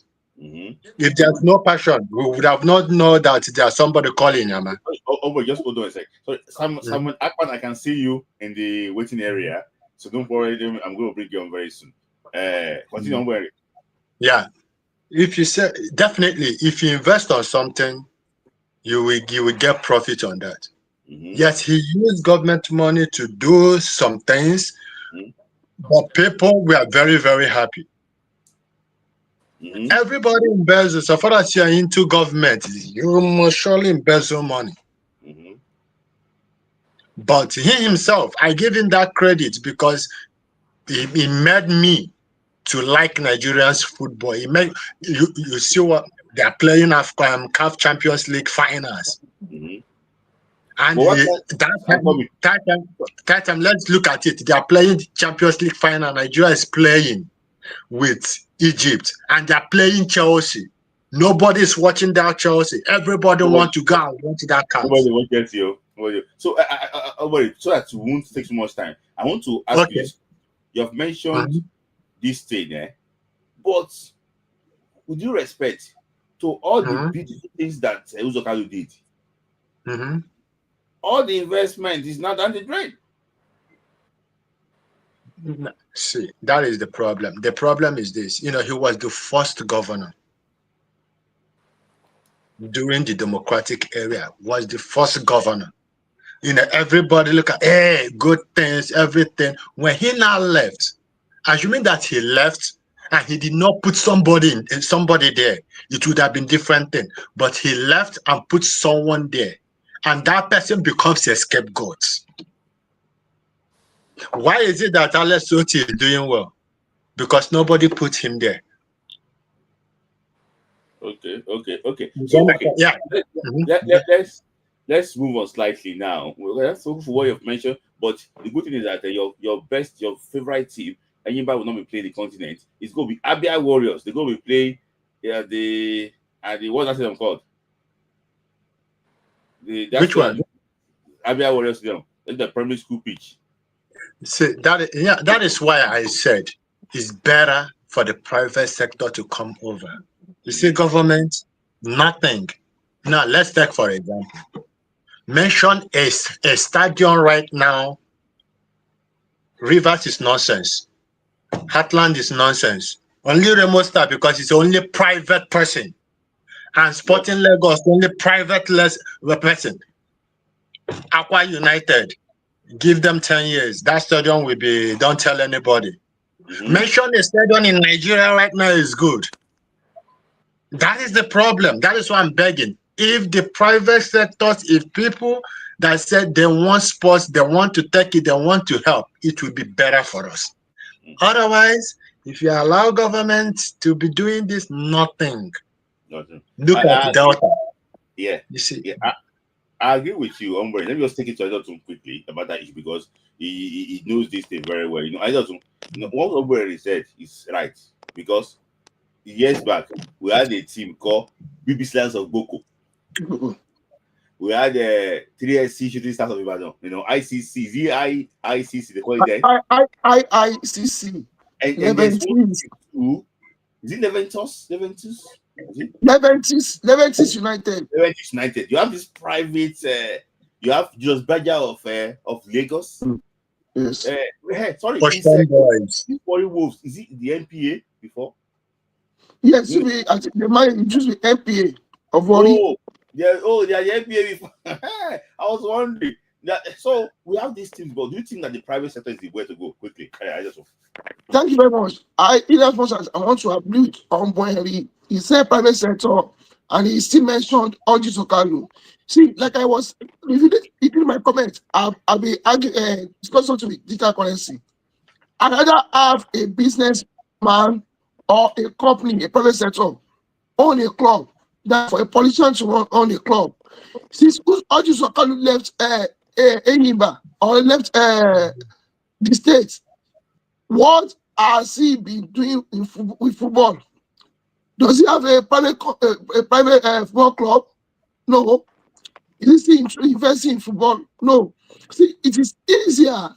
See, Akpabio built that your stadium, and since he left, even though he's the president, has he been doing anything in football or sports? No. That's why I don't appreciate politicians, running or owning a club. That's why I don't want states to see. Most of the politicians, they use what we like to gather the vote. If Tinubu today decide to invest money in our football, everything, Spy Eagles, everything, he will get more votes because it's like giving us what we want. So that's why if I agree with Ombueli that only private sector. Now, most of these clubs that we had back then. I want to ask you a question to follow up because I don't want to keep Sam waiting. I want to ask you a question. I'm going to go to Ladi too. You mentioned private sector, and somebody mentioned Obi Kubana chief priest. I don't know if Kubana chief priest can have the money to. Maybe what was that again? I don't know. Maybe he can have the money to buy this. I don't think so, but But let's just talk about. There's a club that got promoted now. It's called Barao FC of Kano. The club is the Deputy Senate President's Club. So people have been complaining that about the officiating when when Barao FC of Kano is playing. They just moved from the NNL. We have mentioned private now. So if politicians come to private sectors now, do you think it's still private? Because it's going to do something else. So I don't know. Like you see, I'm not politician. See, I knew when this bros, Kulushala became, he happened to be the owner of Denga FC. He's been performing there before he became the chairman of Ketu local government. He had been to football before going to politics. As lay politics, he continued with his passion. Look at where he is today. Like what we are talking about now. The deputy senate president, if he loses the next election, and he wants to senate president, can he continue to run the team? That's all. Look at ABS today. See, this thing is passion. Sweet. All these private sectors, if not for what happened with my darling team of Lagos, Security Stores. Security Stores was being funded by the late, he said, Adebajo. Liberties United, when we say private sector, made up about companies, we had then we had Abiola Babes. But the thing now is this: one person, now I say my fear for Raymond Stars is that I don't pray that anything should happen to the man, Kulushala. Can his family continue that legacy? That's why I don't like all this consortium, bringing investors. That even when one person is not there, it should continue. But we all see abroad, we know how these things work. I don't too. They ran Julius Berger ragged now. Julius Berger was doing well. They were buying players, doing well. They were getting contracts in Nigeria. That's a club doing well. But I don't know what happened to them. It was when they stopped giving them, they moved the contract from Jobega to Sakamori. Yes. I know Jobega, their headquarters is in Germany. Yes. When they are not making, when they are not making money, and when this man left, God bless his soul, Jobega went down. See, like what I said, that put the right person and right place at the same time. Yeah. They gave the contract to Adewale Kuti, but maybe that man could not run the club very well. That man said, we put the right people there. Like what when we said, Obi Kubana, we know that we know, he's owner of what is Wonders Ababita, that's a company. If his company is viable, his company can keep running football. But the other one, we don't know what he does. Which club? What's his club? What's the company? I'm just saying he's gonna produce one of the fastest growing herbal drink in Nigeria. Odogu Bitters. Yeah. So the other one, the chief priest, we don't know what he does. I'm just saying that. Okay. You see, among all of them, Obi Kubana, chief priest, and others. Chief priest, if you give chief priest Enyimba, right? Tell him, manage Enyimba for 10 years. Allow him. I'm telling you, Enyimba will go for Champions League. In fact, I'll tell you here now, Ombweri, if you give him Enyimba will go to Division 3. Let me tell you the reason why I say this. Let me tell you the reason why. If you talk about business strategies, if you talk about mobilizing people, I'm coming. I know him very well. That's what I'm telling you. If you talk about business strategies, if you talk about mobilizing people, if you talk about creativity, right? Chief priest is number one. Yeah. Okay. If you talk about creativities in terms of Enyimba, what kind of player are you going to do? What kind of people? He will even bring people who are more better than him in terms of money, right? To invest in Enyimba. Yes. That's what. Yeah, I know him very well. But I don't want to go more deeper. He went to seminary school though. What? I Yes, hope he went to he, do that. is it the one? Is yeah, it the one?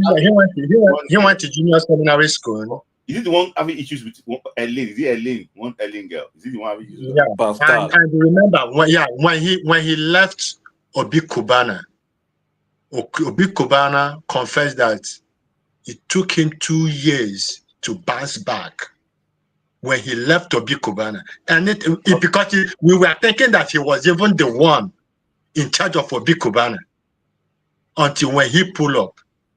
See, So in terms of strategies, in terms of young youth here, football is a calling. and he loves football. You know, Yes. he loves football very well. Football is This CP where so, Emenike, they say Emenike give money to do business. So, Daddy, Okay. somebody, that your final thought. I just want to bring somebody in. Okay, my final thought concern about. Let's continue to pray for Simon. You know, I know that you are tired already about that. You don't say anything. Let's just pray that it works out. You know, it works out for him. everything is very tough, man. It's tough. They want to frustrate him, but let's see what will happen. Well, Yeah. you know, I told you have to send. You are very close to him. Send him a message just to encourage him. You know, this is the time. And it's prayers. Yes, the thing is, the mistake has Don't been send done. message too. You acknowledge it. Don't worry. Send prayers as well to him. This is when you know good friends. So it's not when you pray to. Yeah, yes, definitely. I'm praying for him, and I heard that Boniface is going to AC Milan. No, well, see, I don't even know. See, but no, sorry. Boniface discussed with him, but there's a player they wanted ahead of him. This week. Oh, they could like Jackson. They prefer Jackson ahead of him. I heard that one. Mm-hmm.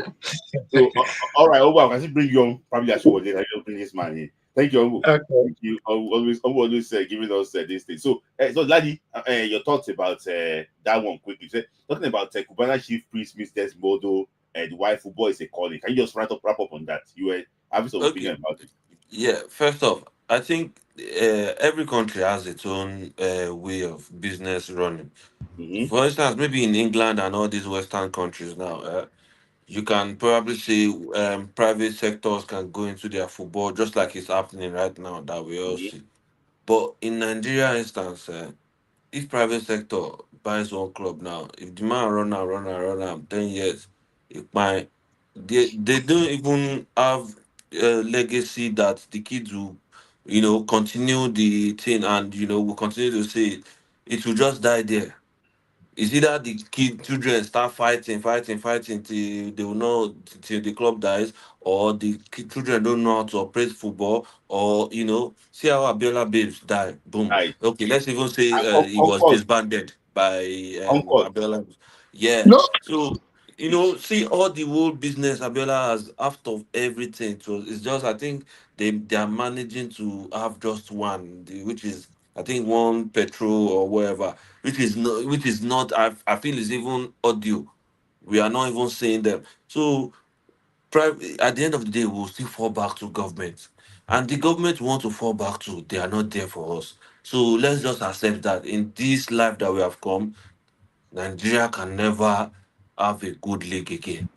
In the past that we used to, our past government, they used to be fairly all right. They used to have fear of God in the way they operate all these things. All these time of Awolowo of them, they will steal small, do small. That's how we hear of all this club. I think Adedotun was talking about Odegbami. He was not even interested in going to Europe. My mom used to tell me how all these artists used to hail Odegbami. That's how he's enjoying Nigerian league. He's doing well. Even as at 2009, yeah, he said he had a car. He was earning well in Ocean Boys. Where is Ocean Boys today? Where's your Nowhere boy? because Show boys on brass. So yes, in Bayelsa. and like to back it up. I don't know if you remember when Odegbami had his wedding. Second, then listen. to base off of it, Ṣẹ́gun Ọdẹ́gbàmí ṣègbéyàwó ayé gbọ́run mọ́. Okay, Yeah. so Yes. virtually all the musicians and the spaces Yes. there. Who among Nigerian league players now want to have a wedding For where? and watch the video? For where? But well, For where? The Umber is calling who is chief priest that they allegedly they said Emenike gave him money Only, to run business and Baba don't shop him. Now Emenike is fighting him. So Eh, it's tough. Let me just finish this quickly. But things is that the NFF is not transparent and can be done with trust. See, let me tell you something. Another thing that with private club is that officiating. They will use officiating finish you. No, The it will moment still you be know, the It will be the governing body that will do or do those part, the yes, officiating part. Just the private sector own different clubs and yes, let NFF and do the officiating and all those things. mm-hmm. So it will if I improve maybe Yimba, you improve Oshun United, and Odile improve another club, and we all have nice stadium, nice security in place, nice structure for the Yes, clubs, nice which is structure good. for the players. That's Yes, when how the club did everything will begin to come of up course. gradually, and Yes. then see this guy now, this coach that is with Super Eagle now. Trust me, this guy is he will be getting better. Just look Mm, at him in Champions League. You'll see how he will be playing like Chell because he yeah, will be learning from Chell. And I yeah, like that they kept them there with yeah, Super Eagles yeah, coach. So yes. they are getting better. I mean, it's a good thing. Yes, But good yeah, thing. let Let me me just let pick up someone before I else. go to Mr. Sam. Thank you, Charles. Robert said that entertainment is not football. Do you agree with that? Entertainment is not football. Yeah, it's true though. Chief priest cannot manage Enyimba. You think say entertainment na football? Humble. So it was just trying to tell you that see, entertainment is not football. But what I see in this club World Cup is that FIFA is trying to put entertainment side by side with football.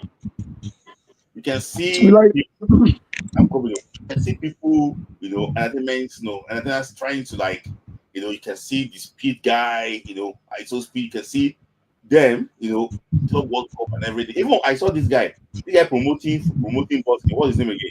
That guy never promote boxing. He's the sponsor of.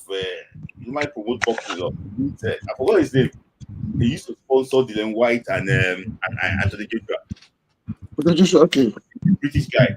I forgot his name. Maybe you guys can actually remind me. So he's just trying to put it side by side and just make it better. For me, I think the first thing we should do is that we should develop infrastructure. Without Mm. infrastructure, nothing will happen. And they should be standards. Well, no, we'll talk about that one later, but I don't want to keep Mr. Sam waiting for so long. Mr. Sam, your Yeah. thoughts. Thank you. Is it your first time? No, I've joined. I joined a couple of months ago. Okay, a couple of months ago. Okay, thank you for joining again. So, Mr. Sam, Yeah. what's your thought, please? Yeah. Yeah. On the Nigeria under 20, you are talking about. You're saying there's no talent, or well, I would say yes and no. Okay. Nigeria is a country where you have this raw talents, people playing on the street and all of that. But then um, they have to be nurtured. Now, I grew up in the late 80s, and then I started watching football, let's say in the middle 90s, 95, 96. And I know how passionate the young people were. I think my age grade and all of that about playing football. Because say you grew up in Ajegunle and the rest of the places that we know are ghettos, the focus was where people were looking up to maybe Taribo West or Kocha and the rest of it. It's no longer the same, It's not sadly. Yeah. I'm in Nigeria right now. The last time I joined this show, I was in the Netherlands and I was looking at football there when I went to watch Feyenoord, and I'm like, years ago I was so passionate, but when I went there, I didn't really feel much because I watch football now and then. I had grown out of love with playing football. I grew up also playing football. At a point, I thought I was also going to be a footballer, that. but there's this evolution. It's gradually leaving us. We are more into watching football now, and there are other means where young people are actually going into, because the government is also not really encouraging with infrastructure the way you said. People are going more into betting now, and probably scamming, Yahoo, and all of that. Yeah, if they stop betting in Nigeria now, I think 40% of the youths are going to go homeless or without Mm, food. Yeah, yeah. it's a major employer of labor Mm-hmm. right now. Now, 15, 20 years ago, it was more like if you know how to play football, you're good at, you understand, you go more into it and develop it. And so it was easier to find. If you bring send scouts now to some stadiums in Lagos, they're not going to get nobody. Yeah. Yeah, they're not going to get nobody because a lot of the talented people, once they're looking at what are they going to do. Look at me, I wanted to play football. Now I'm in medicine, I'm a doctor. Sad. Sad, but yeah, that's how it is because you grow up and you saw the way things were going, and then it looks like there's no hope there. So why are you going to still want to go into where it looks like now? If you go into footballing, it looks like you're really from the ghetto and you didn't have any other thing to do, and then you just go out there playing football. I'm just saying it the way I feel it is because I go around. I also had friends. I also look at the younger ones in this environment coming up, and I don't see anyone really talking about really wanting to. Most of them are playing football. Some are playing probably as a career just to get some money, get married, and do some stuff. But that drive of Mm, wanting to really excel, go into the national team, it's not really there. Some of mm, them that are in the under 20, I know a couple of names. I don't want to start. Those guys are in their 30s, and yeah. it's sad. Yeah. They're in their 30s. Yeah. Yeah. Okay. Let me leave that. So, in the aspect of the WAFCON, the Nigerian female But team. Mr. Abraham, just to budget your point, you have Okay. mentioned that if you are claiming 18 now and you're already 35, Yeah. what type of development should we expect from you? How do we expect what should we expect from you in 5 years time? This might probably be the peak and you can start going down. So this is one of the major problems. Yeah. So, sorry, let me say this. So, a few of them that I know that have tried to play under 20 in the last 5 years that I knew, most of them, I don't know whether Nigeria does not do checks on them. These guys were married before going to play under 20. Married, yes. So a lot, see, football is something that when you are going into football, especially at that 17, 18, 19, 20, 21, you are single so that you focus on football, and then towards the end business end of the your career, say from 25, 26, 27, 30, you think about marriage, you think about how to. So these things are what is affecting most of our players. Somebody's already married, is going to play under 20. Those things, that is why immediately he makes a little headway, you understand, when he plays under 20 and he sees a small money from Bulgaria because he already has a lot of things to sort out. A single person can decide to wait and sign the right contract, would want to go through developmental stages of football because there is no hurry. There is nothing that is really on him. This is how it used to be. But now, if you just go in, even if it's Malta, the pressure that you're having, just go and get some money, even if you don't play again, even if you don't. And sadly, it's even creeping into some of our major players. You mentioned one name now, Osimhen is really looking like it's the money that is even the issue now. But you see that 5 years ago in his life, it wasn't that way. He Yeah. wanted to he wanted to make a name for himself. He wanted to achieve things. He wanted to, all of a sudden the thing just dropped. Hmm. It's even good with him because there was a time he was thinking about that. But I'm even talking about guys that from the starts they're not even thinking about. So even if it's Philippine, let's just go there. Before you go to that WAFCON, because this one is very sensitive. I was meant to bring a former Nigerian 20 player today to come and talk about this topic. There's a player I mentioned today. I got it that the player was born in 1984. Huh? Currently, the player is still 20 years of age on paper. I don't think we know this particular player. I don't know, maybe I shared it with you. There was a player that wanted to play under 20 with Kenneth Omero. When he played under 20. He's still Yeah. struggling to play under 20 now. Oh my goodness. Omero is going towards retirement. You know, you still want to play at 20. And I I have said that seen where paper, that the boy I have seen where players are training on the pitch, and I went in. I was just interacting with them. I was asking them, so what age, which category? The guy told me that the coach has not yet given them their age. yes. Yes, that they are just training. The coach has not given them their age yet. Okay, okay. Before we go to, what can be the way out? Because see, I think this affidavit that we are doing is not working, because you can go to court now and try and declare your age, that this is your age. Let me just chip in a little solution. Before it ends up with the WAFCON, yeah, chip in good there. Yeah, let me just chip in. I think we should go back to academicals. I won't say there won't be. I won't say there won't be. I'll say let there be, like I said, infrastructures. See, no one I grew up. My brother said we all grew up back then in Nigeria, where every look and play is like holiday time now. When it's holiday, every team will be up with world competitions. We are finishing one, you go to one, you go to one, you go to one. Yeah, let us sell football back to the other people. I would blame. See, people say we blame government. I'll still blame government. Government should create enable environment. But I won't lie to you. I knew players that were picked when we were in secondary school. They were playing for stores, and they was there.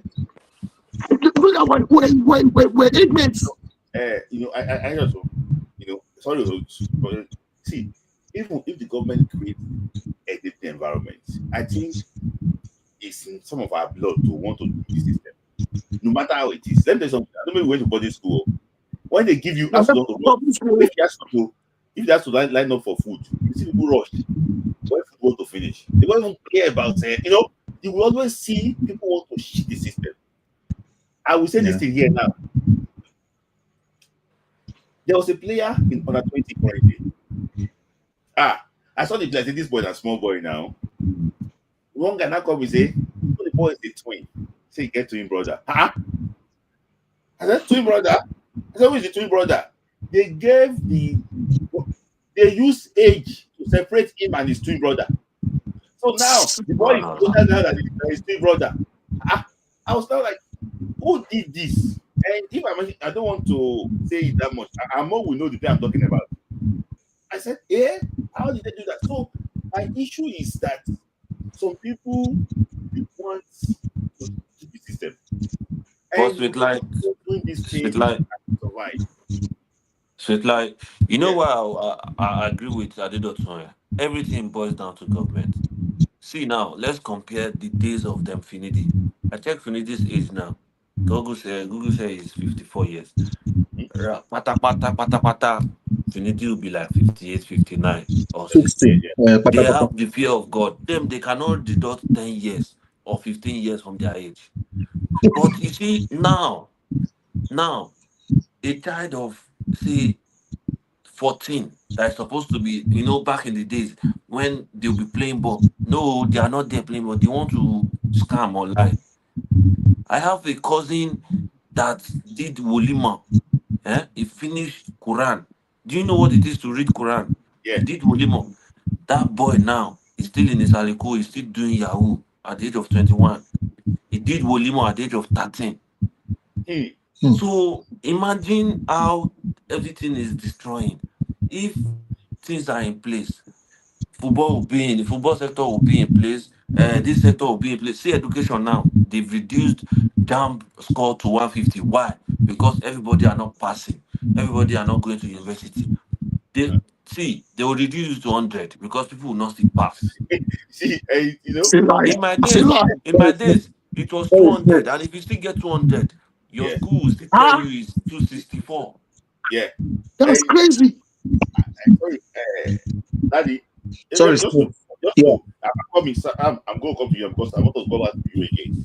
You mentioned in the judge, yeah, and everything. I don't think we know this person I'm talking about. I'm not going to mention his name. He played secondary school competition are like 18 in 1977. You know that I'm talking about, I don't know. Yes, 77. yes, yes, Uh, yes. in OYO, I know. place.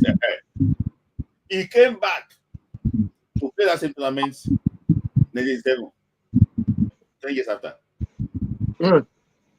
And he went to the under 20 World Cup in 1989, South 89. Yes. Hey, somebody will talk about. I don't want to go into that. He ended up in Europe, but he did work for But himself. So it's And not start for common. US. That one is not common. That one is not common. That one is not common. Yes. it's not Yes. common. But this time around, it's a lot. Let's just go back to Mr. Staff quickly. So It's very common. It's very common. I don't know. I know you're trying to, the channel so that maybe there will be no issues, but I could have just mentioned one name now with the current under 20. This guy that they call Bamei. yes. I don't know. Yes. Is he ever young? Because I've been hearing that name at least in the last 5 years. Yes. Someone that kid. Is that 40? Yeah. I don't know. Yeah. Is he? Yeah. Because people like that, you understand? I expected that maybe he could have, stepped up to probably under 23 or something. Did he start at 15? At 15. Let's say this year now is now 20. 14, 15, yeah. Because I watched the first time he played, he couldn't have been 14, 15. It's not possible. The time he played then, he was already playing for what I've seen. Yes. He had beard then at that 14, but he went to go and shave it because it was on his Facebook. I went to go and check his Facebook. It was 2016, 2017. But he went to go and delete Facebook now. So you are right. That is about 9 years ago now, but it's still 19 years of age. Yeah, so I want to allude to what Adedokun said, that these youth, championships used to help, because those days, if you play for, there's something that Mobile used to do, but that was not for football; it was for athletics. It was helping us produce Palela to Gunkoya, Mobile athletics competition. Yes, that Paul Bassi. It used to help a lot. They look forward to it every year. They produced a lot of people. We had this SWAN, Sport Writers Association of Nigeria, involved in grassroots, and WISFON, youth sports. Yes, I knew of the first time I knew of Coach Christo Davis of blessed memory. Then it was WISFON. They were bringing up players, so they knew under 13, they knew under 15. It would be, people were still lying, but the allowance was small because they knew you played with these people. After that, it should be this. After that, it should be that. So if those things, because those things are no longer existent, you just see a player, you don't know where it's coming from. They say it's from academy, whatever age he gives you, because you didn't know when he started. There was no, then there used to be Pepsi Academy. I was a member of Pepsi Academy. I joined Pepsi Academy, I think at 13 or so. So those ages, those were the people that, I don't know what happened, that Pepsi just stopped that football, whatever, nationwide, and then they left. But that's for that. I want to quickly go to the WAFCON issue, which is on my mind. Smith, the team is good in terms of the players that are in the team, but the coaching is poor. I've watched IoT's channel. I think also you two, both of you, I think you are just trying to, maybe you have a relationship with the team or the coach or what with the players, and you're not trying to say it. I think we should say it the way it is. They are playing disjointed football. Yeah. The last time I saw this kind of football with this team was in 2008. I don't know who was coach then. Those ones they used to play in Obemudia Stadium. Yeah. That you will not even know that WAFCON is holding. Then later they will say Nigeria won. Yes, maybe 8 teams will play like that. Then Nigeria won. That's the last time I saw this kind of football. I watched. Sometimes I would wonder what the team really wants to do. You see that Nigerian coaches, I know Nigerian coaches are in love with 4-4-2 and all, but it's not compulsory that you must play traditional wing football when you see that is blocked. You could not wipe. When you wipe in the cross, it's only Aziza that is there. In the midst of 3 defenders, sometimes 4. You do it the first time, you do it the second time, you do it all over again. I'm at home watching. I'm seeing it. And I don't know why the coach that is watching, that is sitting close to the pitch, will not see it. The coaching style is similar to a Pavon, that when you start a thing, switching things up becomes difficult. I see a lot of people saying that there's a chemistry between Ihezwo and Okoronkwo. I don't believe it. I don't think there is anything tactical about what they are doing. It's just that they are just people that are passionate to play, and it was a coincidence that their combination brought about the goal in the previous game and also this one. Yes, I didn't see anything. The same kind of substitution he did in the first game, he did it again. So naturally, because they are different people, you understand, the game will change. So people feel that there's a tactical, there's something. There was nothing really. It's just that the midfield, we took control of the midfield because Ucheibe entered, and then Echegini. You have an attacking-minded player like Echegini, for God's sake, that can drive the ball, has an eye for pass, and can dribble, because we needed something creative. He can shoot well too. Yeah, and I was wondering why. Let's not say, probably maybe she kept her for subsequent games and all of that, but I don't know if they have trainings. I know that this team did not prepare well. They had 10 days to stay in camp, but you're still not counting 10 days. This is 16 days now. These are 16 days. By the time they will play our next game on Sunday, that will be like 18 or 20 days. And you are still saying that the team has not bonded. Bonding does not help people to play simple passes. Bonding does not tell a team when to switch things up. Especially when, yes, these are professionals. So if you explain to them, so I think when I looked at it, I know that some people are not informed. Somebody like Tebe doesn't seem to be informed. Rashid Tajibani doesn't seem to be informed. Pen doesn't seem to be informed as well. So I do not know if CAF is indulging in politics of probably branding or something. Probably if they bring in some players that are also popular, if they score, if they become player of the match, maybe it's going to help with the external visuals of the tournament or something. I didn't see why Ajibade emerged as player of the match. I don't. Wrong passes, positioning sometimes. Yes. Yeah, a lot of, so that's that. So Ladi talked about one of the coaches, Super Eagles coaches, learning under Cherly and all of that. This Madugu was with Coach Waldron. And I learned he has been assistant for a long time. He has been in the system for a long time. I do not. It was meant to be a tactical and in practice during Photo side. They asked him to go and scout opponent. He came back with 2 WhatsApp messages. So he was the one. He was the one. We have talked about this thing last year, but now he came back with 2 WhatsApp messages. So we are going to be training them. Trainer. Because if you go and do that with 2 WhatsApp messages, what do you expect? So for me, you are right. I said it here. If you listen to my videos, that this guy is not good enough. I saw people in Tunisia, but you can see that the Tunisians can do some things in midfield and all, but they don't have the better players than Nigeria. That's the reason why. Yes.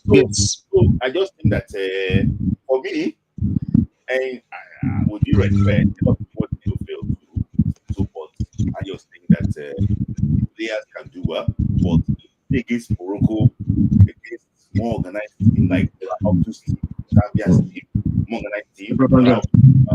I think now all the things that Coach Waldron built is going to crash just the way I'm looking at it, because there's no way you can tell me that you are having issues, because this is 80% of this team is Coach Waldron's team. The players are still there. So why are they not playing the way? I knew that in the Olympics they didn't win games and all of that, but you could see what they were trying to do.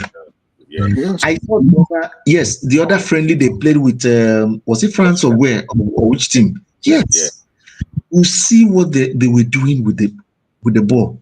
If we had allowed that somebody like that to continue, well, not the coach himself, but maybe somebody like that when you start a thing and allow it consistency, we were gradually competing out there. Oh my goodness, I was just wondering. Now, the last thing I want to say is on Osimhen's case. Yes. Well, quickly. Laddie, I think you're the one. Yeah, Laddie, I think you're the one that was saying something like that. I want to ask, who is frustrating Osimhen? Because when somebody wants to start having problems, it starts little by little. They'll be warning you, you'll be seeing signs, you'll be going. You'll be doing things small, small, small, small. You'll be going. Some people will be clapping for you, they'll be telling you, oh, do this, do that, do that, do that. These things, these signs have been there for a long time. They made this main problem started from the contract at Napoli. Yes, that is the root cause of all of this. It starts from there. You were not supposed to sign a particular contract and you went to sign it.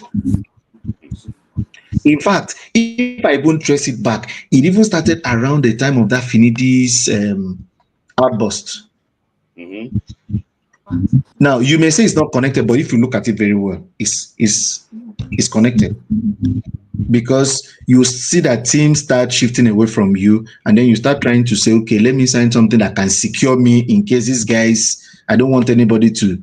So arrogance in football will make you to leave sound counsel. No matter how you look at it, no matter how you see what Ulysses said as arrogance, Ulysses has his own arrogance, but there are supposed to be people that you talk to. It may not be Ulysses, it may be other people. How do you guys do this thing? How do you guys, when you were signing this thing, didn't you ask anybody a question about this thing? Were you just interested in the money for the moment? Yes. And lock yourself in. Okay. So We saw what happened to Agawa. It's not the first time. We saw what happened to Agawa in Israel. Agawa was as hot as Agawa was for Nigeria. What he could just do was to end up in that Israel or Ukraine. Yeah. Ukraine. Yeah. Good contract. Thank you, Zach, for your contribution. But before I let you that the others go, that can you just respond to what he said? He mentioned few things about Victor. I know that you are very fast about Victor. You follow it very well. He mentioned few things about Victor. That did he seek any counsel before that extension? You think so? You think it was a wrong decision? And the issue of him too not having agents now, is it affecting him? Just put that one together. Yeah, I don't know if what I want to say is rubbish. Sorry, Laddie. Sorry, Laddie. One moment before you answer. You know that before he signed that contract, he already had problem with Napoli. Yeah. Before he signed. So now it's a no-brainer. Go ahead, sir. Yeah, I know I want to say rubbish now, but I think coming from a poor background sometimes can be disadvantage, especially when you are the breadwinner. Yeah. And when they toasted him with highest paid in Italy, coming from the background he's coming from, he's going to jump at it. Me and you are going to jump at it.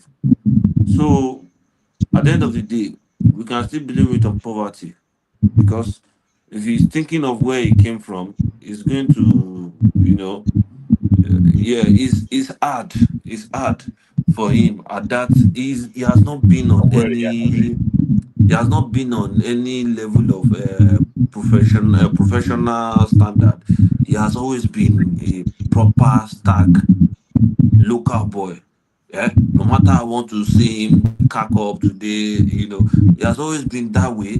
And then him raising to stardom at that time, it was difficult for him to just make decisions, that would it doesn't know too much. Unlike all these English boys that are here, see all these are Ademola Lookman. They didn't go to university. Oh. but they Yeah, we know know. the basic.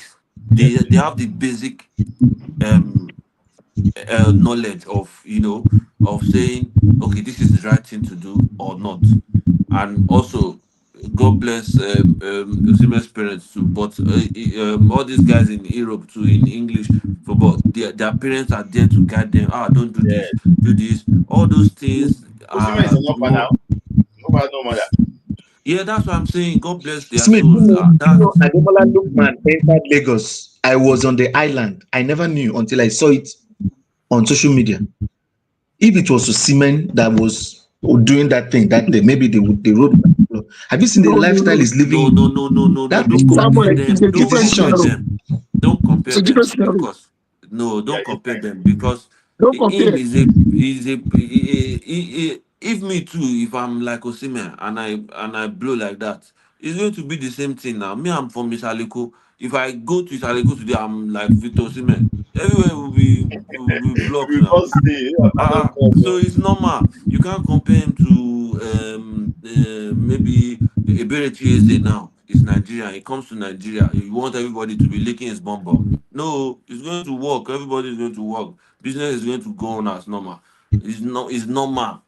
Ademola Lookman is an European boy. But it's sad. It's sad the way Osimhen's issue is turning out because it's supposed to be our own supposed Lionel Messi. I mean, see, Yeah.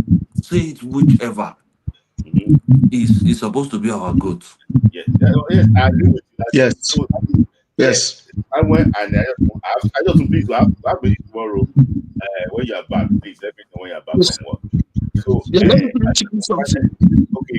So, thank you for joining, and now you thank you for joining. So, let me just say some other things before I go. I don't want to overshoot. Thank you, Sam, for your time, and also Ladi. I also quickly before I bring your Yes, I people. will say that someone has left now. Mm-hmm. See, we initially, when people now listen to Osimhen's stories, people have a compassion on the young man. That see, he came from poverty. He said, for the poorest of the poorest, the young man has agreed not to go back to poverty. So, if signing that contract, if you look at your background, bro, we will take anything. We will take anything. I'm not going to blame Osimhen for signing that contract. You know, even when he was talking to Daddy Freeze, even I'm not a fan of Daddy Freeze, you could see it in Osimhen the way he was talking that I didn't believe that God could take him out of way out of that place.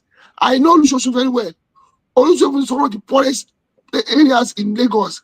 And somebody saying that he was one of that his family was one of even the poorest in that hood, meaning that this guy came from Everything. nothing. Mm-hmm. So he was anxious, like, okay, now that one I know he said Yeah. yes, he said he was able to build house for his dad, for his father passed. That I appreciate. But we should not blame this young man for signing that contract. That's who he is. And when it's all about Lukman, this guy was born in the hood and came from the hood. See, when Obafemi Matches was playing, anytime Matches was in Nigeria, they used to block airport for him. So we can't compare Lukman and Osimhen. Thank you. Let me give Yeah. you 200. I don't thank you. We'll talk tomorrow, please. Thank Yeah, you. I don't thank you. yeah. Thank you for the time. Thank you. So I've already overshoot. It's going to be 2 hours, 30 minutes, not 3 hours, but because you guys have been waiting for so long, Moses I thought it was Moses Beast that joined you. You have been joining in and out, but Unwary has been triggered. We'll come to Moses now very soon, but Unwary has been triggered. And he joined before. He had to come and defend his man, Victor Osimhen. But Unwary, your thought quickly before I take other people. Yes. I don't want people giving excuses. It's because of this that made this. It's because of this that made this. It's not nice because of what happens to Finidi. If I am Osimhen doing Finidi, I will even insult Finidi the more because Finidi is a betrayer. I don't want to start talking what happened behind the scene. I don't even want to start talking about it. We are just seeing what is going on. How can a player will come and tell, look at what I'm suffering, look at this? You say, okay, no problem, no problem. But you will go behind and be talking. But people will not see that part. I don't even want to go there. And people are saying attitude, because he didn't go to school. What do you mean? Osimhen is better than somebody that went to university. That even somebody that went and did his masters. Go and listen to him. So He didn't go to school, but he has knowledge. The worst mistake he made was to sign the contract. Mm-hmm. When he realized that, what did he do? He sacked his what? He sacked his agent. Mm-hmm. Mm-hmm. Which nobody knew. You know that it was a mistake. But let me just back what you said up. Osimhen is one of the most intelligent players in Super Eagles. Very, very much in that Super Eagles, nobody, despite he didn't go to school. Yes, I agree with you on that. Very quickly, so I can bring no. When you look at this. After the whole thing that Napoli did, he did not even allow it to weigh him down. He even went to Galatasaray, score more goals. Some people were even asking him, your mental health is supposed to be stable. No. The problem is Napoli. And when you look at Napoli as a club, they have this history of maltreating people badly. I will say it. They have that history. Nothing like Osimhen have bad attitude.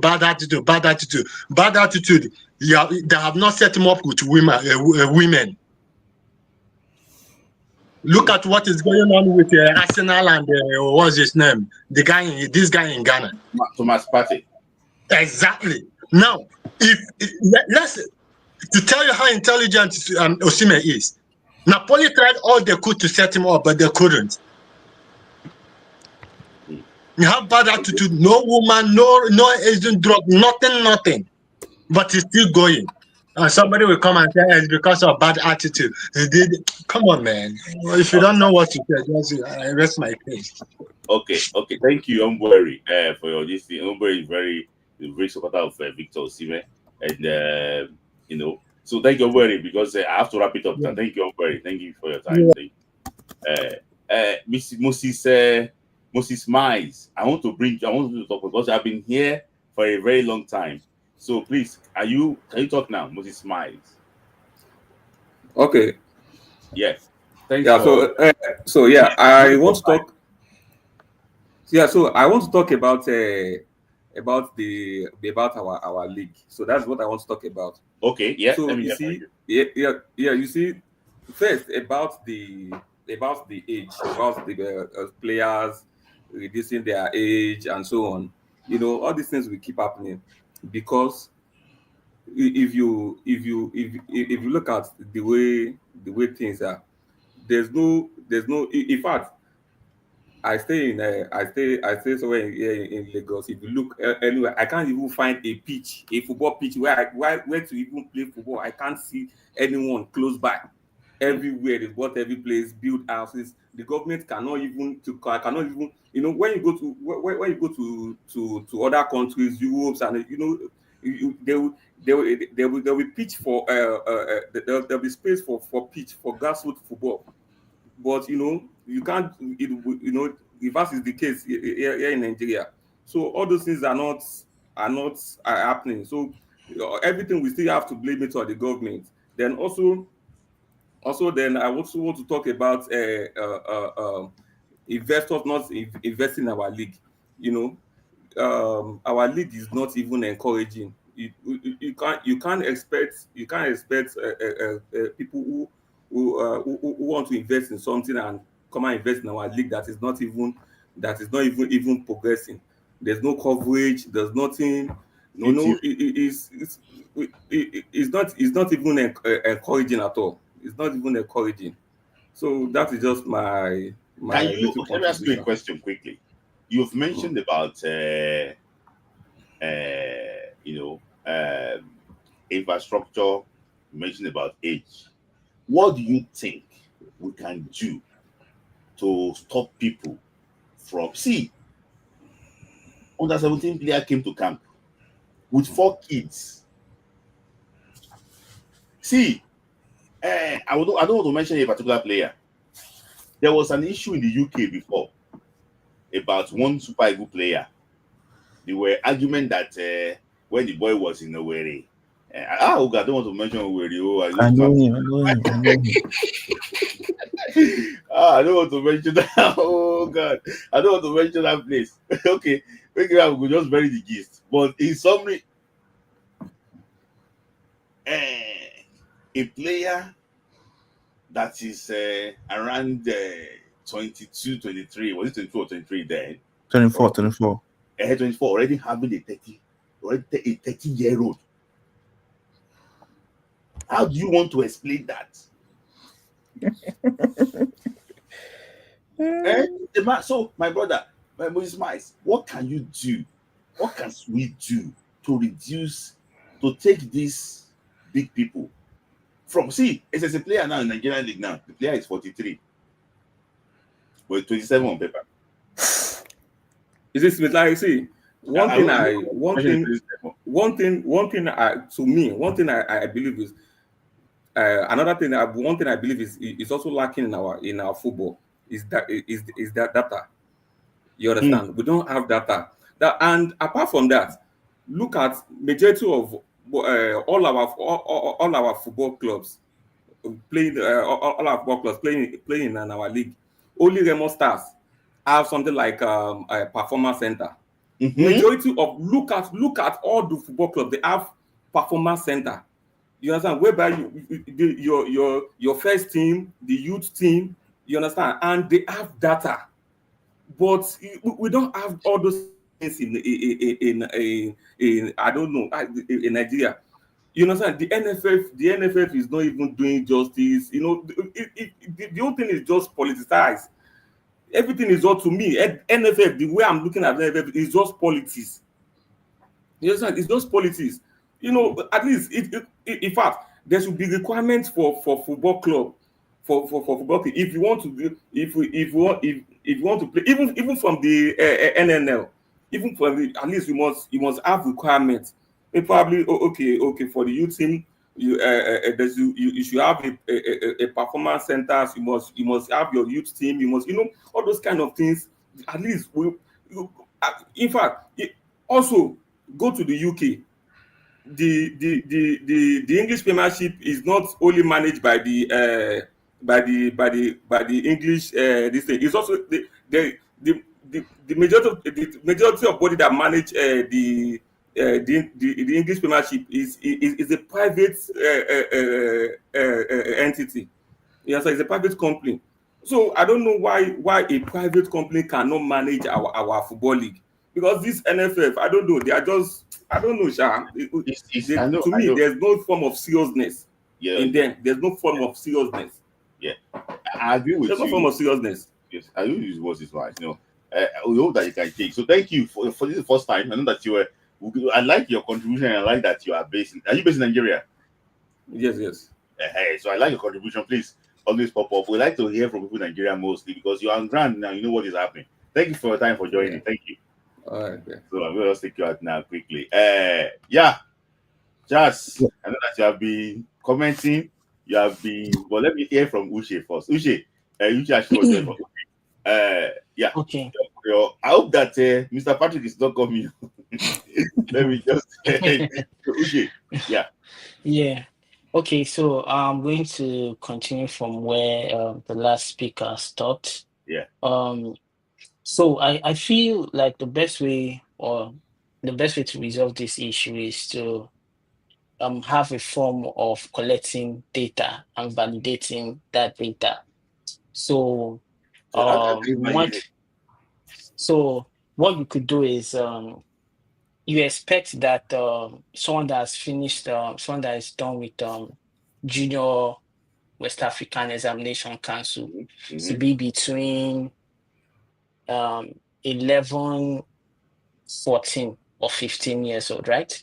Between that age. So with that, and we know that those bodies can give you original certificates, and you can also go back to those bodies to confirm the validity of the certificate.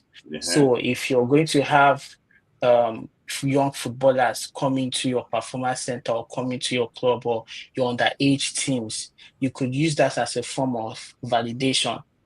Yeah. I remember when they used to have Principal Cup. So you could, or even what's in Pepsi Academy. So you could also use that. You can use that certificate to validate players to ensure that no matter what, the players you would get will the highest you could get will be around 16 years old.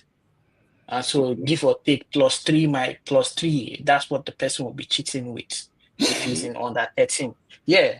So within that range, you know that you will have players at the end of maybe the next 5 years, 7 years that you can export. You will have about 20 of them maybe ending up in Europe. Because if you do not have that form of validation, you keep on having players, will keep on going back to expecting Europe to give us talents. And you could also find a way, yeah. Sorry, Go ahead. I don't want to use the talk. You mentioned validation. You mentioned about cover. So see, for me, I don't think that is where the problem is. I think the problem is not with the players. I think the problem is with the administrators. Let me give Yeah. an example. We went to go and play Shell Cup. Do you remember Shell Cup? You want to hear about Shell Cup? Yeah, That is that produced and Saki and everything. We went to go and play. I went to Unity Secondary School. So we went to go and play one local school, not far. I just realized that the mechanic on outside our school, like not far from our school, the mechanic, they call him mechanic, very big man, like with his family. He came on as a substitute in that game. See, if you see the way he was wearing shots, you know what he was doing? He will off his boot and fire shot with his ordinary leg. So, the reason why they brought in that mechanic then was because the other coach wanted to win by all costs. So I think winning by all costs, I think it's not because the mechanic, they didn't pick him, he will not be there. But the reason is because the coach want to cheat the system. That's why he went to get that mechanic. So if you want to validate, it's someone that validates it. What my own opinion basically is that okay, I want to do the track, but I think what about the issue of punishment to those that don't? Yes, yeah. So that if you see the issue that we're having with South Africa now, feeding an ineligible player. Yes. We already know that FIFA's hammer is going to come on them. There's no need to argue. We've just been doing back and forth. Right now, it's when, not are they going to do it? It's not if. So that should be the system of what's the name, like NFF or the body governing. They should be able to create competition, take over competition, such as the Principal Cup, and ensure that when they are validating this player, they will validate him to the point where they're like, oh, you said you did junior WAEC, you said you're so age. Can we confirm it? When they are able to confirm it, then they can. But immediately they find that there are discrepancies, they punish that school and make sure that they do not come, or the club or whatever association is that footballers are associated with. They will punish that player and punish that association. So at henceforth, there'll be deterrence for anyone that tries to commit that kind of atrocity. So that's the best way forward. Because especially for performance sports, you need age on your side, you need time, and children develop over time and they become more skillful, especially with the talent they have. But someone that is already thinking about the cares of his life, or maybe already has a child, wouldn't take Nigeria seriously, or wouldn't think about Nigeria whenever he's making his decision. And that's why we've been having issues with players not ending up in Europe, like the top 5 teams. We always have issue because the players are not thinking about, okay, I want to get better. I want to be the greatest footballer of all time. See someone like Lookman now. You're expecting that he's going you're expecting that he's going to end up with one of the top teams in Europe because he has a good support system. He understands the process, and again, he has good agents. So I'm going to even segue into what. Let me talk about what's going on with Osimhen right now. Sorry, I before you feel, move to, I want to ask you a question. yeah. You mentioned that we don't get players now to the big clubs in Europe because of what's happening at home. Yes. There was a Cameroonian player that left Cameroon and signed for Bayern Leverkusen. Even Barcelona. Yes. Even Now, he signed for Bayern Leverkusen. We have never seen that transfer for Nigeria in a while. In a while. Like, so, Mali. What is Ghana doing right? What is Cameroon doing right? That we're not doing right. So it's administrative. They have a system of validating the players. They have a system. When those what's the name, scouts comes in, they can see a system. They can tell who is a 13-year-old. They can tell who is a 16-year-old. Okay. Smith. Sorry. You want to talk about that one quickly? Yeah, talk about that one. Smith. What about Ebenezer? He was signed from Remo Stars to Inter. Is that? Yeah. We saw that move go to Inter, but that did not materialize. That's one of. That's one of, and he's still playing. And he's still playing in Serie B now. No. They said they want to give him a contract. They want him in the squad for this next season. So yeah, they wanted him. They wanted him for the Club World Cup at first, but it never happened because they said that Taremi is stuck in Iran, so they wanted him for the World Cup. It could not happen. And the good thing that his coach, when he was in a youth team, is the new coach of Inter Milan now. So Chivu, he's not told him not to. Okay. They didn't want to sell him. Bayern, no, Borussia Dortmund wanted him. So it was the one that said he should not actually would go. So maybe people will continue about Victor matter so I can go to just wrap it up quickly. Yes. In regards to the Osimhen issue, for me, I feel it's just bad advice. He doesn't have people that he can look up to tell him this is. Let me give it to you as see Mikel. Remember when Mikel had issues with either going to Man United or Chelsea? You saw the guidance of his agent Shitu, and the agent chose the best club for his player. And look at Mikel's career. Mikel can brag. See the way Mikel is confident because he knows, like, I came, I saw, I conquered. You can't tell me nothing. So that is the audacity he walks around Europe right now. Same thing with Okocha. You can see these players, but see if this deal materialize, which I know it probably would. Osimhen, when he's done, he wouldn't be able to command the same respect that Okocha and Mikel command. Because we know he's not going to win Champions League. That's a very bold statement. Yes, he's not going to win Champions League. And no matter how many goals he scores, he's not going to make if people are saying, if he scores, if they get to quarterfinal. He just I'm not sure he's going to get a big transfer. I'm not sure he's going to get a big transfer again. So you mean that the way Mikel was, because now Mikel is still relevant. Mikel is still relevant and everything. You have made a very big statement, Charles. Let me just go to Charles quickly. Uche always like to drop some bombshell. So okay. That's a very big statement because I just thought about it now that I'm going to say when it comes back and everything is over and he's coming back home. Because his trajectory, he moved from Leo, you moved to Napoli. Your next movement should be in either the Premier League, the Bundesliga, or Spanish La Liga. And you're ending up PSG.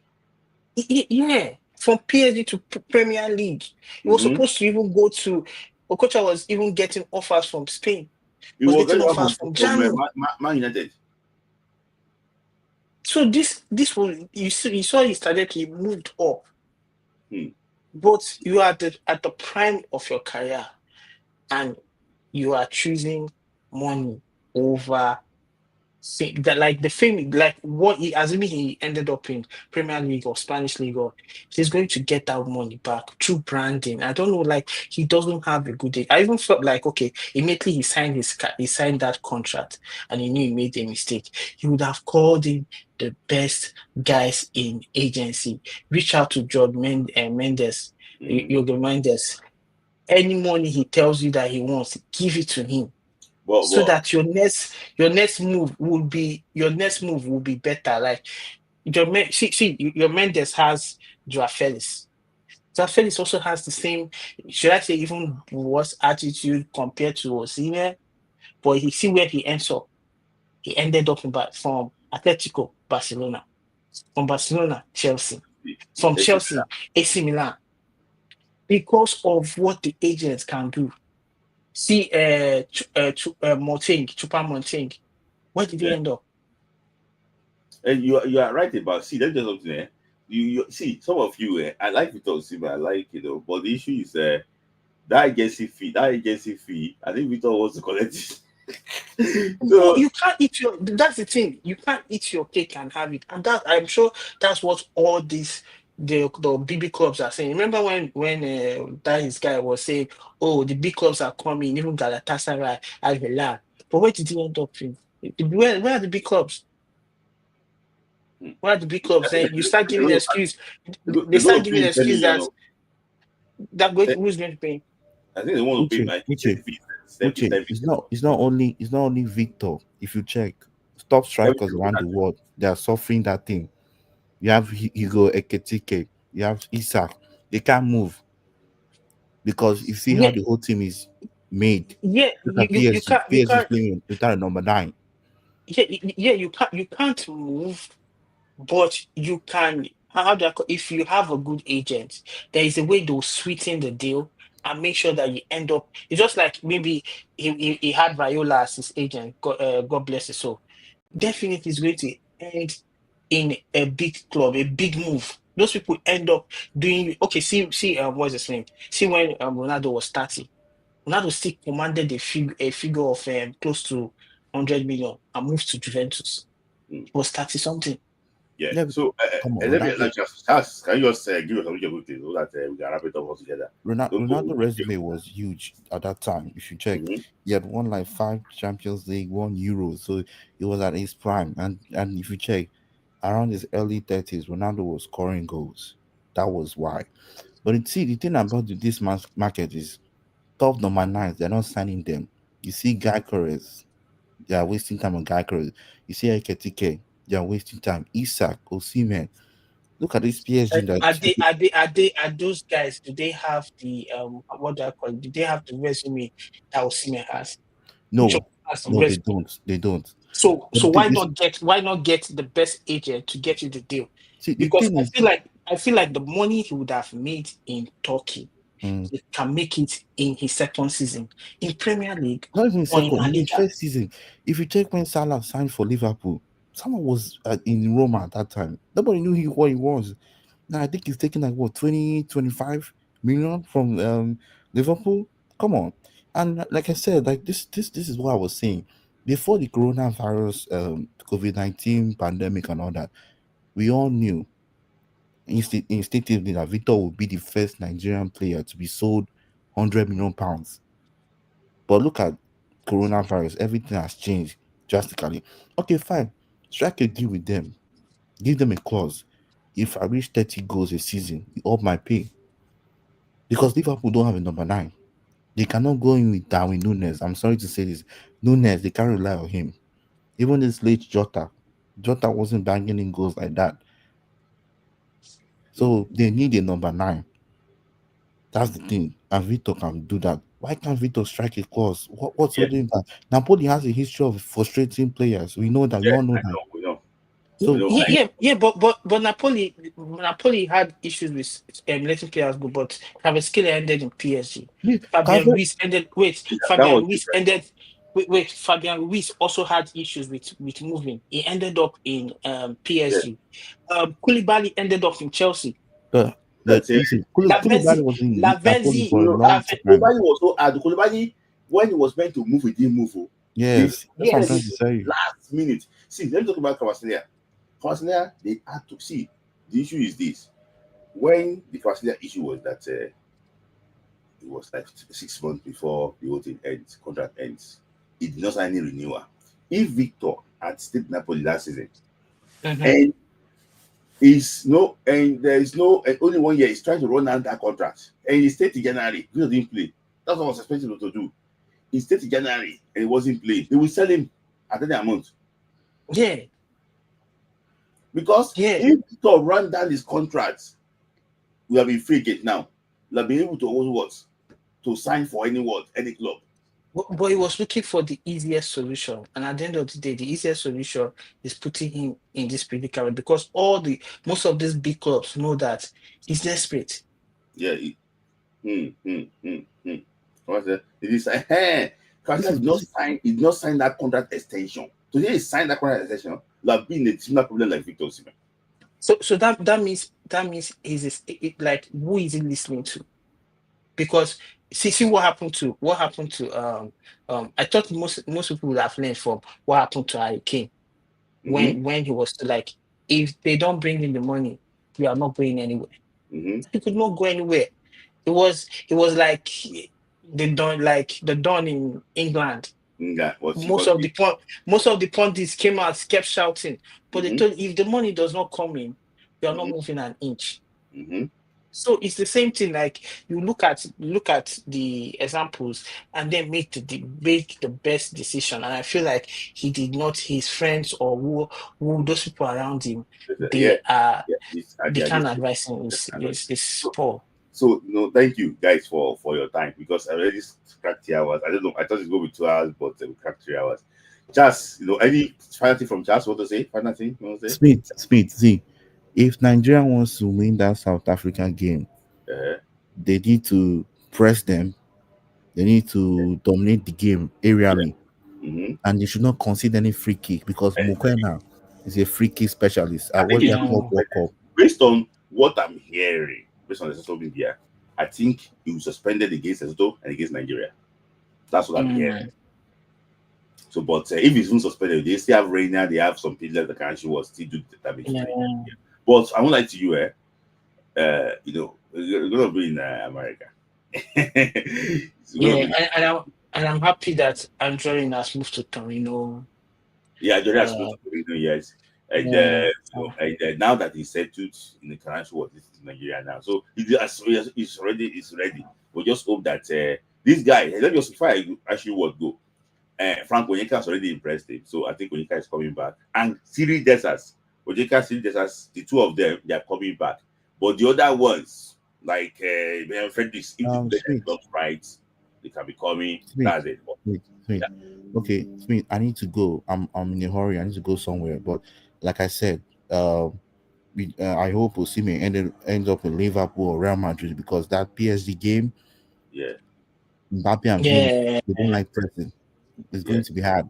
And Alonso, so I hope he ends up at Real Madrid. I hope that's if he stalls.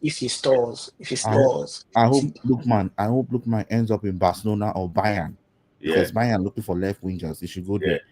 So that's the thing. And also, please, NFF, I'm begging you, please make sure. I hope they're taking track of these yellow cards. Gusso, I hope he's doing all that.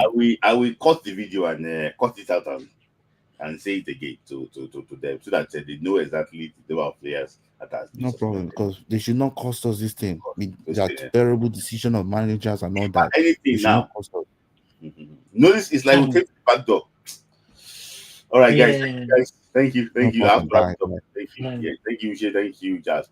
So, guys, another edition, another 3 hours. I didn't plan to spend 3 hours, but thank you guys for your time. So let me just quickly do a quick advert. Save the date, October 2025. Let's go with the Nigerian Sports Awards, the third edition in France. So if you're in France or you are anywhere in Europe, you can actually make it a date. Try and actually welcome. It's a red carpet event. It's fantastic. This is third edition. It was so good in the first two editions. Let us know if you want to be there. And also, too, if you want to sponsor too, you have businesses you want. They have this banner thing in the red, what's it called, the red carpet. You want your business name to be there. You can actually contact OJB Sports. You can DM him on Instagram. It's good, but just go respond to you. So the award is October 20. That time, I will tell you have qualified for the World Cup. Don't worry.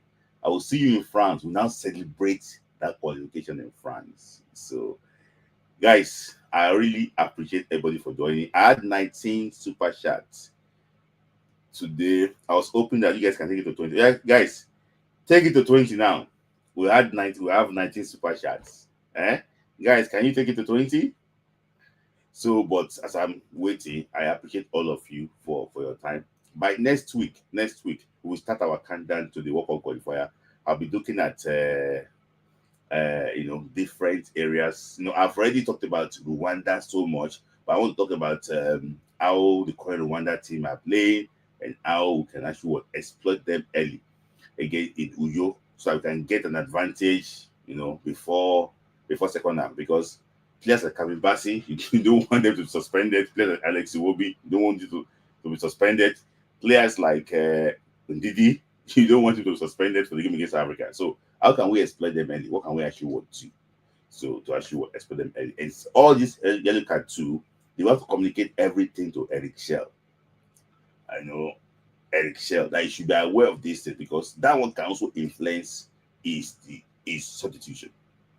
So that is actually what that. And let me just quickly give a quick shout out. Shout out to those that actually want buy super chat. Remy Ali, first super chat. Thank you for your love. Connect to God always. Remy Ali, connect to God every Friday. Thank you, guys. Jazz, my regular contributor. Thank you, Jazz. Thank you, Chinwoke. Thank you, Olatunde. As the last is Tunes Bobo. Thank you for your love. Thank you, Adedotun. Thank you, my man, Oladipo Ainde. Thank you for your love. Thank you, Ainde I62. Thank you for your love. Thank you, Adrian that gave -10/10 to our Super Falcons coach. Thank you for your love. Thank you, Viral Moments. Thank you for your love. And people sent twice or so. Charles, connect to God again. So thank you guys for your time.